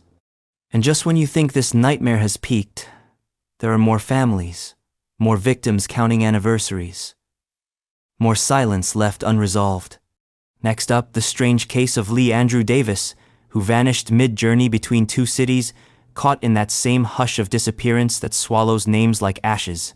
Donald Ray Phillips, 20 Tulsa, the 10th of October, 1991. There's something terrible about being the one left behind. But even more unsettling is becoming the one who vanishes after raising the alarm. Donald Ray Phillips was 20 when he reported Paula's disappearance on the 7th of October, 1991. A brother on edge, a brother seeking justice. He made the call, filed the report. That should have been a moment of sorrow but also of action. But in Tulsa that week, nothing acted normally. 3 days later, the 10th of October, police went to interview him about his sister. He wasn't home. He wasn't anywhere. Donald reversed a pattern of missing persons. He hadn't vanished from a place of comfort, he vanished from responsibility. One moment, someone's voice helping amplify fear. The next, every radio call searching for him. He disappeared. He was never found. No clue as to whether he stumbled into danger, ran to escape it, or was pushed. No body, no trace. His disappearance instantly became inseparable from Paula's body. Now, Tulsa had 2 Phillips siblings missing within a week, 2 vanishings tied by blood and geography, and then Londa vanished 2 months later, and the pattern became impossible to ignore. In law enforcement, officials quietly referred to the Tulsa Phillips case, not one mystery, but multiple, overlapping disappearances that no one could write off as accident or mistake. No logic fit. What remains is the echo. Paula vanished the 3rd of October 1991 after leaving home. Donald vanished the 10th of October 1991 after reporting her disappearance. Londa vanished the 22nd of November 1992 with no explanation. 3 disappearances, 1 family. No resolution. Tulsa remains a city where time stretches, where families wait, hope, remember, and then wait some more. Donald's case, especially, is the kind of tragedy where despair becomes a loop. He vanished trying to save his sister, and now he is just as gone. The ended call, the empty phone, the unanswered pleas. Behind all this lies one weighty question. What happened to the Phillips? No one knows, and the only certainty is that Tulsa will ask that question as long as someone remembers their names. Lee Andrew Davis, Tulsa, Oklahoma City route, 1984-85. Lee Andrew Davis was 15 years old, the kind of age where you still have a foot in childhood, but your eyes are already peering toward the edge of everything: freedom, adulthood, the unknown. In 1984 or early 1985, records vary. Lee was supposed to be traveling from Tulsa to Oklahoma City. He was young, but he had family in both places, and traveling between them wasn't new.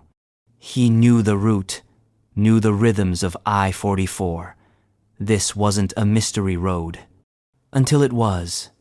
What makes Lee's case different from others on this list is that the very basics, the date, the time, the circumstances, are murky. This isn't due to bad record keeping. It's because the moment Lee disappeared, the people closest to him became unsure of what they thought they knew. The assumption was that Lee had made it to the highway. Maybe he got a ride. Maybe he took a bus. There was no ticket record, no confirmed departure time, just intention. That's where the paper trail stops and the fog begins. He never arrived in Oklahoma City. No calls, no sightings, no one who could confirm seeing him at a rest stop or a bus station. There wasn't a specific day that rang the alarm, because at first, no one expected anything was wrong. He was supposed to be arriving sometime soon, and when he didn't, they assumed a delay, maybe a mix-up, maybe a detour, but after a few days, soon became never. By the time police were involved, the trail was cold, if it had ever existed at all. His case, unlike many others, wasn't surrounded by scandal or violence. There was no crime scene. No person of interest, just the empty space where a teenage boy was supposed to be. Some believed he ran away. Others believed he was taken. What amplifies the tragedy is the silence that followed. Lee's case didn't make major headlines. There was no dramatic press conference, no statewide manhunt. A missing black teenager in mid-1982nd, Oklahoma didn't stir the kind of institutional response other disappearances sometimes did. And that oversight, that indifference, still haunts the people who remember him. His family never stopped looking, never stopped hoping he would show up. Maybe with a story of misdirection, maybe with a new life, maybe with no explanation at all. But he didn't. Today, Lee Andrew Davis's name appears on national missing persons databases. His case has been flagged for further review by cold case investigators in both Tulsa and Oklahoma City. But after all these years, no new leads have surfaced, no DNA match, no answers. Only a void stretching from one city to another. And as his story fades from public memory, the road between Tulsa and Oklahoma City still stretches on, quiet and indifferent. Somewhere along that route, a 15-year-old boy was lost, and the world just kept going. But if that case leaves you unsettled, the next one cracks open something even darker. Because in 2017, a man named James Stephen Knowles walked out of his Oklahoma City home, leaving behind everything: phone, keys, wallet. And from the second he vanished, people started whispering one word: gang. James Stephen Knowles, 37, Oklahoma City, the 3rd of October, 2017. James Stephen Knowles didn't plan to leave. That much was clear. He was 37 years old, living in Oklahoma City, and carrying the weight of a life that was complicated, to say the least. He had been affiliated with a local gang, one of the more violent groups operating under the radar, but with enough presence that when someone connected to them went missing, nobody assumed coincidence. The 3rd of October, 2017, was the last time anyone saw him. Friends say he was acting a little off in the days leading up to his disappearance, nervous, checking over his shoulder, less talkative than usual. But that wasn't entirely new. James was someone who lived a life where paranoia came standard. You don't get into gang activity without learning to watch your back. But what set off alarms was how thoroughly he disappeared. His car was still parked outside. His house was undisturbed. Inside were all the things that made up the background noise of his life: cigarettes, keys, a half-drunk bottle of soda. His phone lay face down on the counter, untouched. He had simply stepped outside and vanished. No struggle, no forced entry, no goodbye. Just the absence of a man, and the presence of everything he left behind. When the news spread, those who knew him best didn't need to be told twice. This wasn't a man who went off the grid for fun. He had enemies, he had debts, and he had secrets. The kind of secrets that make people disappear. Police opened an investigation. They interviewed people from his neighborhood.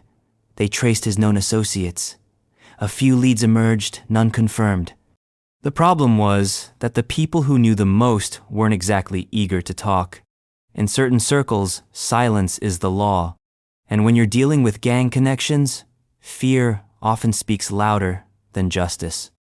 There were rumors that he had been taken out by rivals, that he was silenced to protect someone higher up the chain, that he had been planning to leave the gang life, maybe even flip on someone. None of it was ever substantiated. His family, meanwhile, waited in agony. James was no saint, but he was loved. And the kind of closure that comes with knowing someone is dead is far better than the black hole of maybe.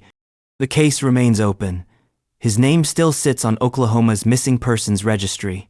His photo, tough-eyed, unsmiling, still rotates through bulletin boards and social media posts.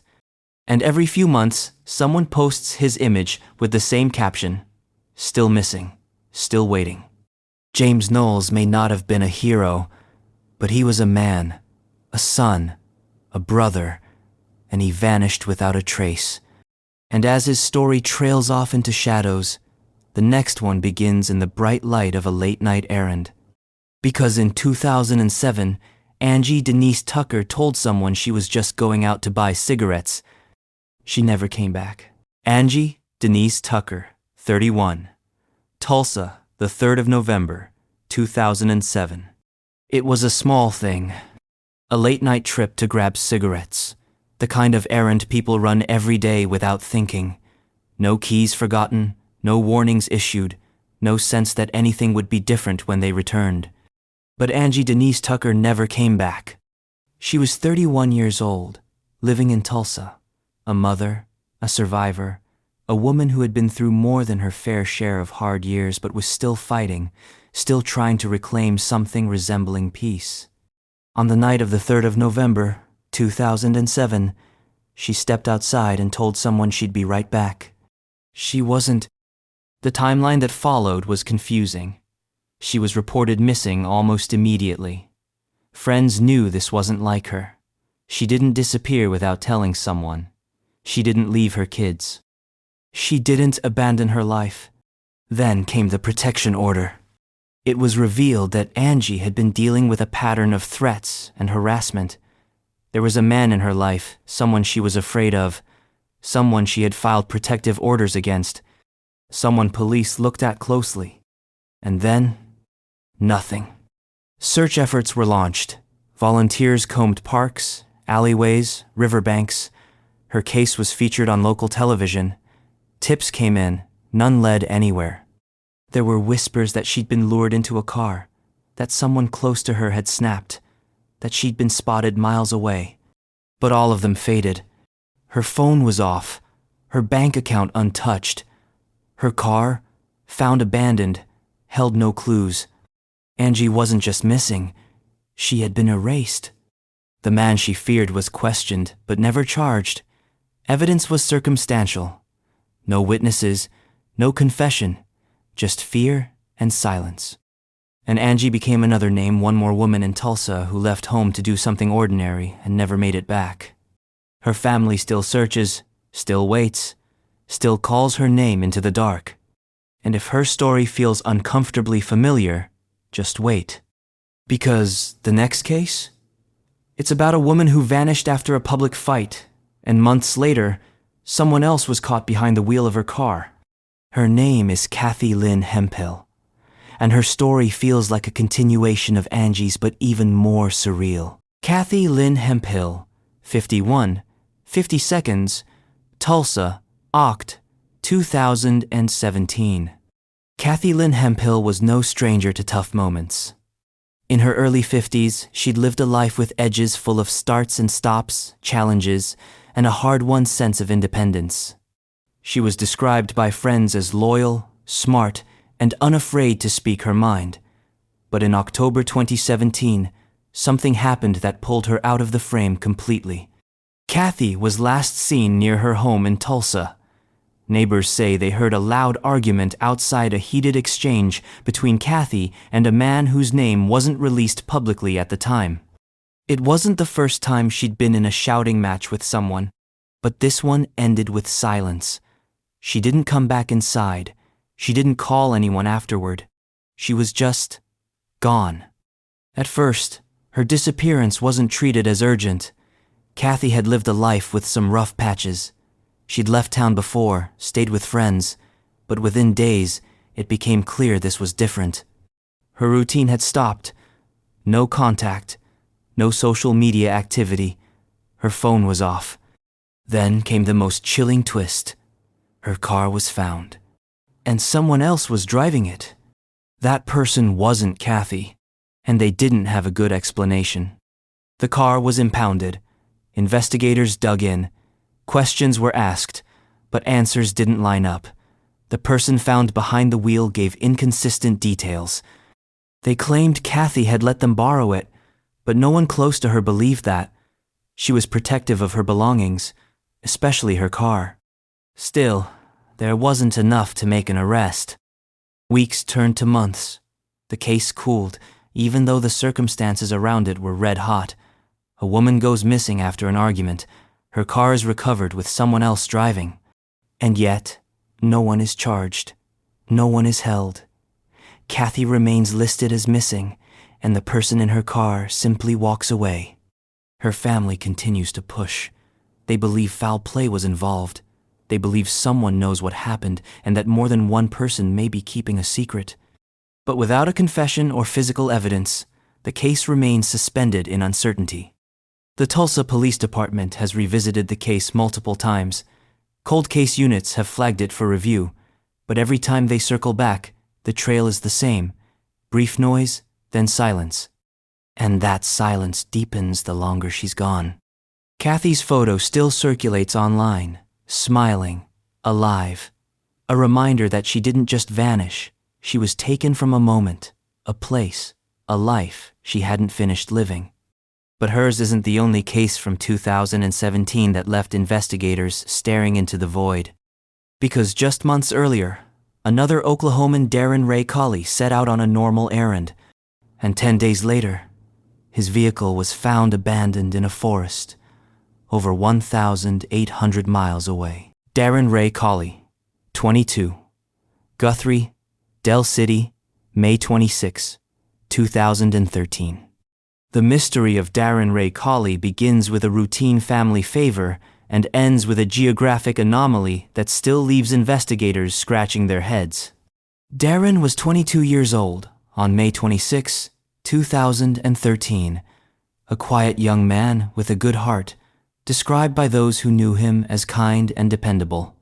He lived in Del City, Oklahoma, and on that particular day, he was doing something completely ordinary, dropping his younger brother off in Guthrie, about an hour's drive north. There was nothing unusual about the trip. No signs that Darren was in trouble, no dramatic arguments or strange messages. He left Del City with his brother, drove to Guthrie, dropped him off, and then he disappeared. 10 days passed with no word, no activity on his phone or bank account. His family grew frantic. Then, a development completely out of left field. His SUV was found. Not in Oklahoma, not in Texas, not even in the region. His vehicle was discovered abandoned near Mount Hood, Oregon, more than 1,800 miles away. Out of gas, parked off a forest road. No signs of a struggle, no signs of Darren. No one could explain how it got there. There were no traffic or gas station sightings between Oklahoma and Oregon, no credit card transactions, no surveillance footage. Just a cold gap of 1,800 miles, and a car that looked like it had been driven there and left. The area was searched by air, by dogs, by volunteers. Trails were combed, nearby cabins and roads were monitored. Darren's family even traveled to Oregon themselves, hoping to find something, anything. But nothing turned up. No witnesses, No belongings, no trace of Darren at all. Investigators considered every possibility. Did he leave on his own? Was he running from something? Was he lured? Was someone else driving that SUV? No answers. The car was processed for evidence. There were no signs of foul play, but no clues either. It was like Darren drove into the woods, turned off the ignition, and vanished into the trees. Years have passed. The case remains open in both Oklahoma and Oregon. Families and law enforcement agencies still talk, still wonder, still hope that someone, someday, will remember a detail, a hitchhiker, a gas station sighting, a stranger who didn't belong. Darren's name is etched into the list of people whose cases leave behind no crime scene, no suspects, no explanation. Just a map with 2 dots, Del City and Mount Hood, and a line between them that makes no sense. And if you thought that was strange, the next case twists the same mystery even tighter. Because in 2022, a woman named Kendra Nicole Botello stepped out of a house in Enid and walked straight into the Oklahoma night. Never to be seen again. Kendra Nicole Botello, 24, Enid, July 2022. Kendra Nicole Botello was only 24 when she vanished in Enid, Oklahoma. It was late July 2022, summer thick in the air, heat settling across the town like a heavy sheet. She'd been staying at a residence on West Randolph Avenue, a modest house not far from the city center. She texted a few people around midnight. That was the last time anyone heard from her. The messages weren't alarming. Just check-ins. Casual. There were no red flags. No cries for help. Just normal texts. Sent by a young woman who had plans. Who expected to wake up the next morning and do it all again. She never did. By morning, she was gone. Her friends reported her missing quickly. They weren't the type to wait. This wasn't normal. Kendra always answered texts, always let someone know where she was going. The moment her phone went silent, the panic kicked in. Enid police responded fast. They checked the property. No signs of forced entry or a struggle. Her phone was off. Her belongings were still inside. Whatever happened, it happened quietly. Search teams combed the neighborhood. Dogs were brought in. Drones scanned nearby woods and empty lots. Volunteers canvassed door to door, but there was nothing to find. Not a shoe, not a jacket, not a scrap of evidence. Her case drew local attention. Another young woman missing from a small Oklahoma town. Another family pleading for answers on television. But the case stalled fast. There were no suspects. No one reported seeing her leave. No security footage showed her on the street. It was like she stepped outside and vanished into the air. What makes Kendra's disappearance especially chilling is the utter lack of context. No ongoing relationship trouble, no known enemies, no bad deals, just stillness. Her face still appears on missing person flyers, her case still listed as active but unsolved. And her family still asks the question, how does a woman walk out of a home in the middle of a residential neighborhood and never come back? And that question only deepens in the next case, because when Frederick Edward Mitchell went missing in 2020, his name became one of several connected to a place Oklahoma locals now whisper about, the so-called Bully Farm. Frederick Edward Mitchell, 37. Edmond, the 5th of September, 2020. When Frederick Edward Mitchell disappeared in early September 2020, it didn't feel like the beginning of a mystery. It felt like the continuation of one. He was 37 years old, last seen in Edmond, Oklahoma. A hard worker with a big laugh and an even bigger protective streak when it came to those he cared about. He wasn't known for running off or for dropping contact. He had people he checked in with. He was a familiar face in his community. That's why, when he vanished, the reaction wasn't, maybe he'll come back soon. It was immediate concern. Fred had reportedly mentioned he was going to check on someone, a trip, a meeting, something vague. He didn't give much detail, but the people who heard it remembered. They remembered because it was the last thing he said before everything went quiet. His phone went dark, his social media accounts flatlined, and his car was found eventually, but not in Edmond. It turned up near Logan County, not far from a property that locals had been whispering about for years. An isolated stretch of land known by many as the Bully Farm. That nickname wasn't official. You won't find it on a map, but in certain circles it meant something. It referred to a property where strange things happened: intimidation, threats, disappearances. People went there and didn't always come back. And now, Fred was being tied to it too. What makes his case uniquely troubling is the number of others with similar connections to that same property. Within the span of 2 years, several people with rumored ties to the Bully Farm would vanish or turn up dead, including 2 others in this very list. Police have not publicly confirmed that Fred ever made it to the property. There's no verified sighting of him there. But those who know him say he mentioned it, said he might be going out there to settle something or check in on someone. The timeline fits, and the silence that followed only deepens the theory. Multiple agencies got involved. State investigators searched the area, but no remains were found, and no arrests were made. Fred's family still believes someone knows what happened. They say he wouldn't vanish on his own, that if he's silent, it's not by choice. His case remains open. His photo still circulates. His name still sparks fear in a part of Oklahoma that's learned how to live with unresolved tension. And what makes it worse is that his isn't an isolated case. Because just 1 month later, another man, Travis Neal Baker, also vanished near Logan County. And yes, his name has been connected to the same exact location. Travis Neal Baker, 47, Guthrie area, Oct 2020. If Frederick Mitchell's disappearance lit a match, Travis Neal Baker's disappearance poured gasoline on the fire. Travis was 47 when he went missing in October 2020. A familiar figure in the Guthrie area, he was known to some as dependable, to others as tough. Like Fred, Travis wasn't the kind of man who scared easily. He knew how to handle himself.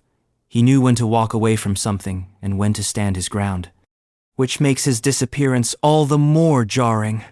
He was last seen a few miles from the same now infamous property, the one locals call the Bully Farm. Same area, same pattern. Someone says they're heading out to check on something or someone, then silence. What makes Travis's case more intense is what came after. Weeks into the investigation, search teams exploring the land near the suspected property uncovered something. Scattered remains, bone fragments, partially buried, partially exposed by erosion and weather. It wasn't a full body, it wasn't clearly identifiable, but it was something. DNA testing was ordered. The fragments were analyzed. To this day, the results have not been publicly confirmed to belong to Travis.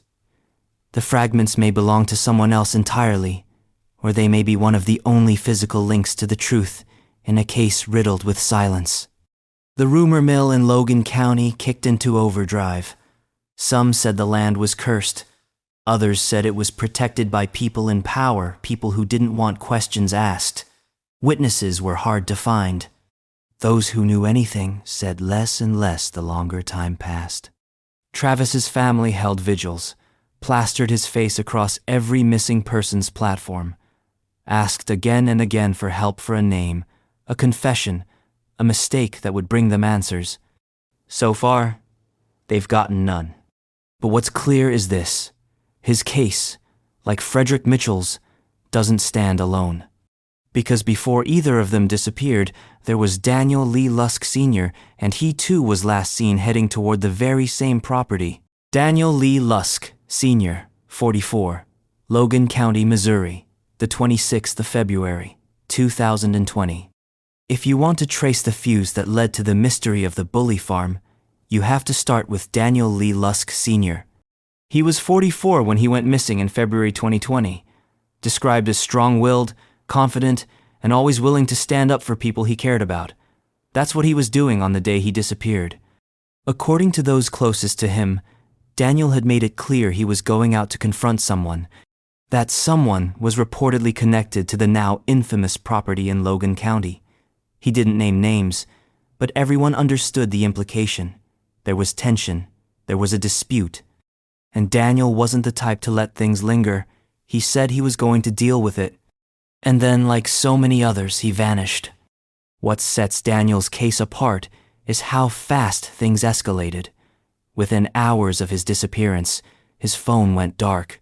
Calls went straight to voicemail. No one could track his vehicle. It was as if he'd been swallowed by the woods. Friends started searching almost immediately. Some drove out to the property they suspected, but access was limited. The land was privately owned, surrounded by fencing, with multiple outbuildings and dense brush. The owners claimed they hadn't seen him, that he never came. Law enforcement was brought in. Cadaver dogs were used. A warrant was issued to search part of the land. But nothing turned up. No sign of Daniel. No car. No remains. Just echoes. And here's where the pattern becomes undeniable. Daniel disappears in February 2020, Frederick Mitchell in September, Travis Baker in October, all tied whether directly or by rumor to the same stretch of rural land, a property that should be nothing more than fields and fencing. Instead, it's become one of the eeriest black holes in Oklahoma's missing persons history. 3 men, all connected, all gone. And the only person who might know the truth, she was there. She lived at the property. And just weeks after Daniel vanished, she did too. Her name was Cindy Ann Mulligan, and her final phone call would become one of the most chilling moments in the entire Bully Farm saga. Cindy Ann Mulligan, 48, lived at the Bully Farm, Feb 2020. By the time Cindy Ann Mulligan vanished in February 2020, the phrase Bully Farm wasn't just a nickname anymore. It was a warning. It had already become a place whispered about in online forums, a patch of rural Logan County ground loaded with rumors and riddled with disappearances. But Cindy wasn't a visitor. She lived there. She was 48 years old, soft-spoken but no pushover. Friends described her as kind, loyal, and tougher than most would guess. Life hadn't always been easy for her, but she still found ways to push forward one step at a time. At the time of her disappearance, Cindy had been staying at the property already associated with the disappearances of Frederick Mitchell, Travis Baker, and Daniel Lusk. But in her case, we have something those others didn't leave behind. A phone call. Just before she vanished, Cindy made a call for help. It wasn't long, and it wasn't detailed, but it was urgent. She told someone she was scared. She said she needed help.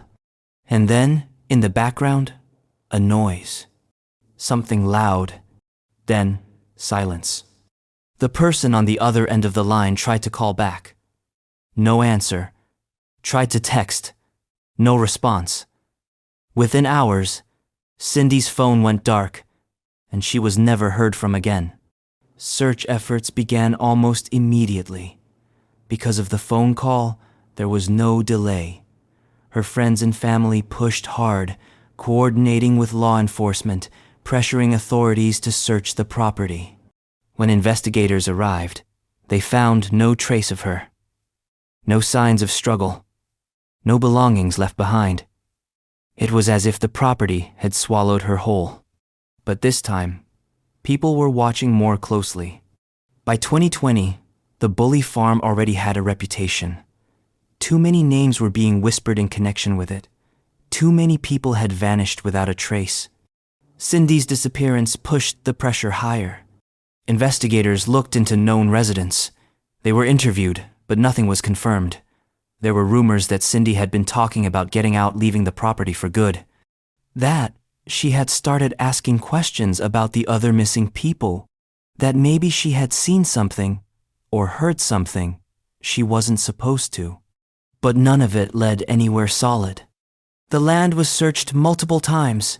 Cadaver dogs, drones, ground-penetrating radar, but no evidence surfaced. And with no body and no suspects willing to talk, the case remains open but frozen. Cindy's family still believes she met with foul play, that someone knows what happened and is hiding behind rural silence and legal loopholes. That the string of disappearances connected to that one piece of land isn't coincidence. And if you follow the timeline, it's hard to argue with them. First Daniel, then Cindy, then Frederick, then Travis, all linked to the same stretch of Oklahoma backcountry. But Cindy's disappearance stings in a particular way because she called for help. She reached out. She knew something was coming, and no one got there in time. And as if that wasn't chilling enough, the man who vanished next, he was tied to the same location. And this time, law enforcement openly said they believed foul play was involved. Bruce Wayne Jacobs, 52, Edmond, the 16th of June, 2020. Bruce Wayne Jacobs was 52 when he went missing, but he wasn't the type to just fade into the background. He had presence, loud laugh, sharp words, the kind of guy who didn't sit quietly when something was wrong. And on the 16th of June, 2020, something was. He was last seen in Edmond, Oklahoma, but police believe his disappearance might have been rooted in Logan County, the same area tied to the now notorious Bully Farm. By this point, that property wasn't just local gossip. It was a dark marker on the map, a place authorities knew about, a place they suspected was tied to multiple unsolved cases. And Bruce's was one of them. He'd reportedly been in contact with individuals connected to the land. Friends say he had talked about handling something before he went missing, that he was meeting someone, that he had plans. But once he left, no one saw him again. His phone went silent. His truck wasn't found, and law enforcement took the case seriously right away. Unlike some of the earlier cases in the area, police came forward with a public statement early on. They said they suspected foul play. They believed Bruce hadn't simply run off or wandered into the woods. They believed someone did something to him. Search warrants were executed.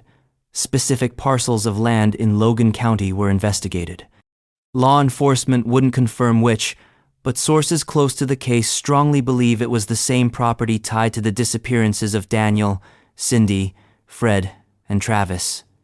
Despite these efforts, no remains have been found. But in Bruce's case, something felt different.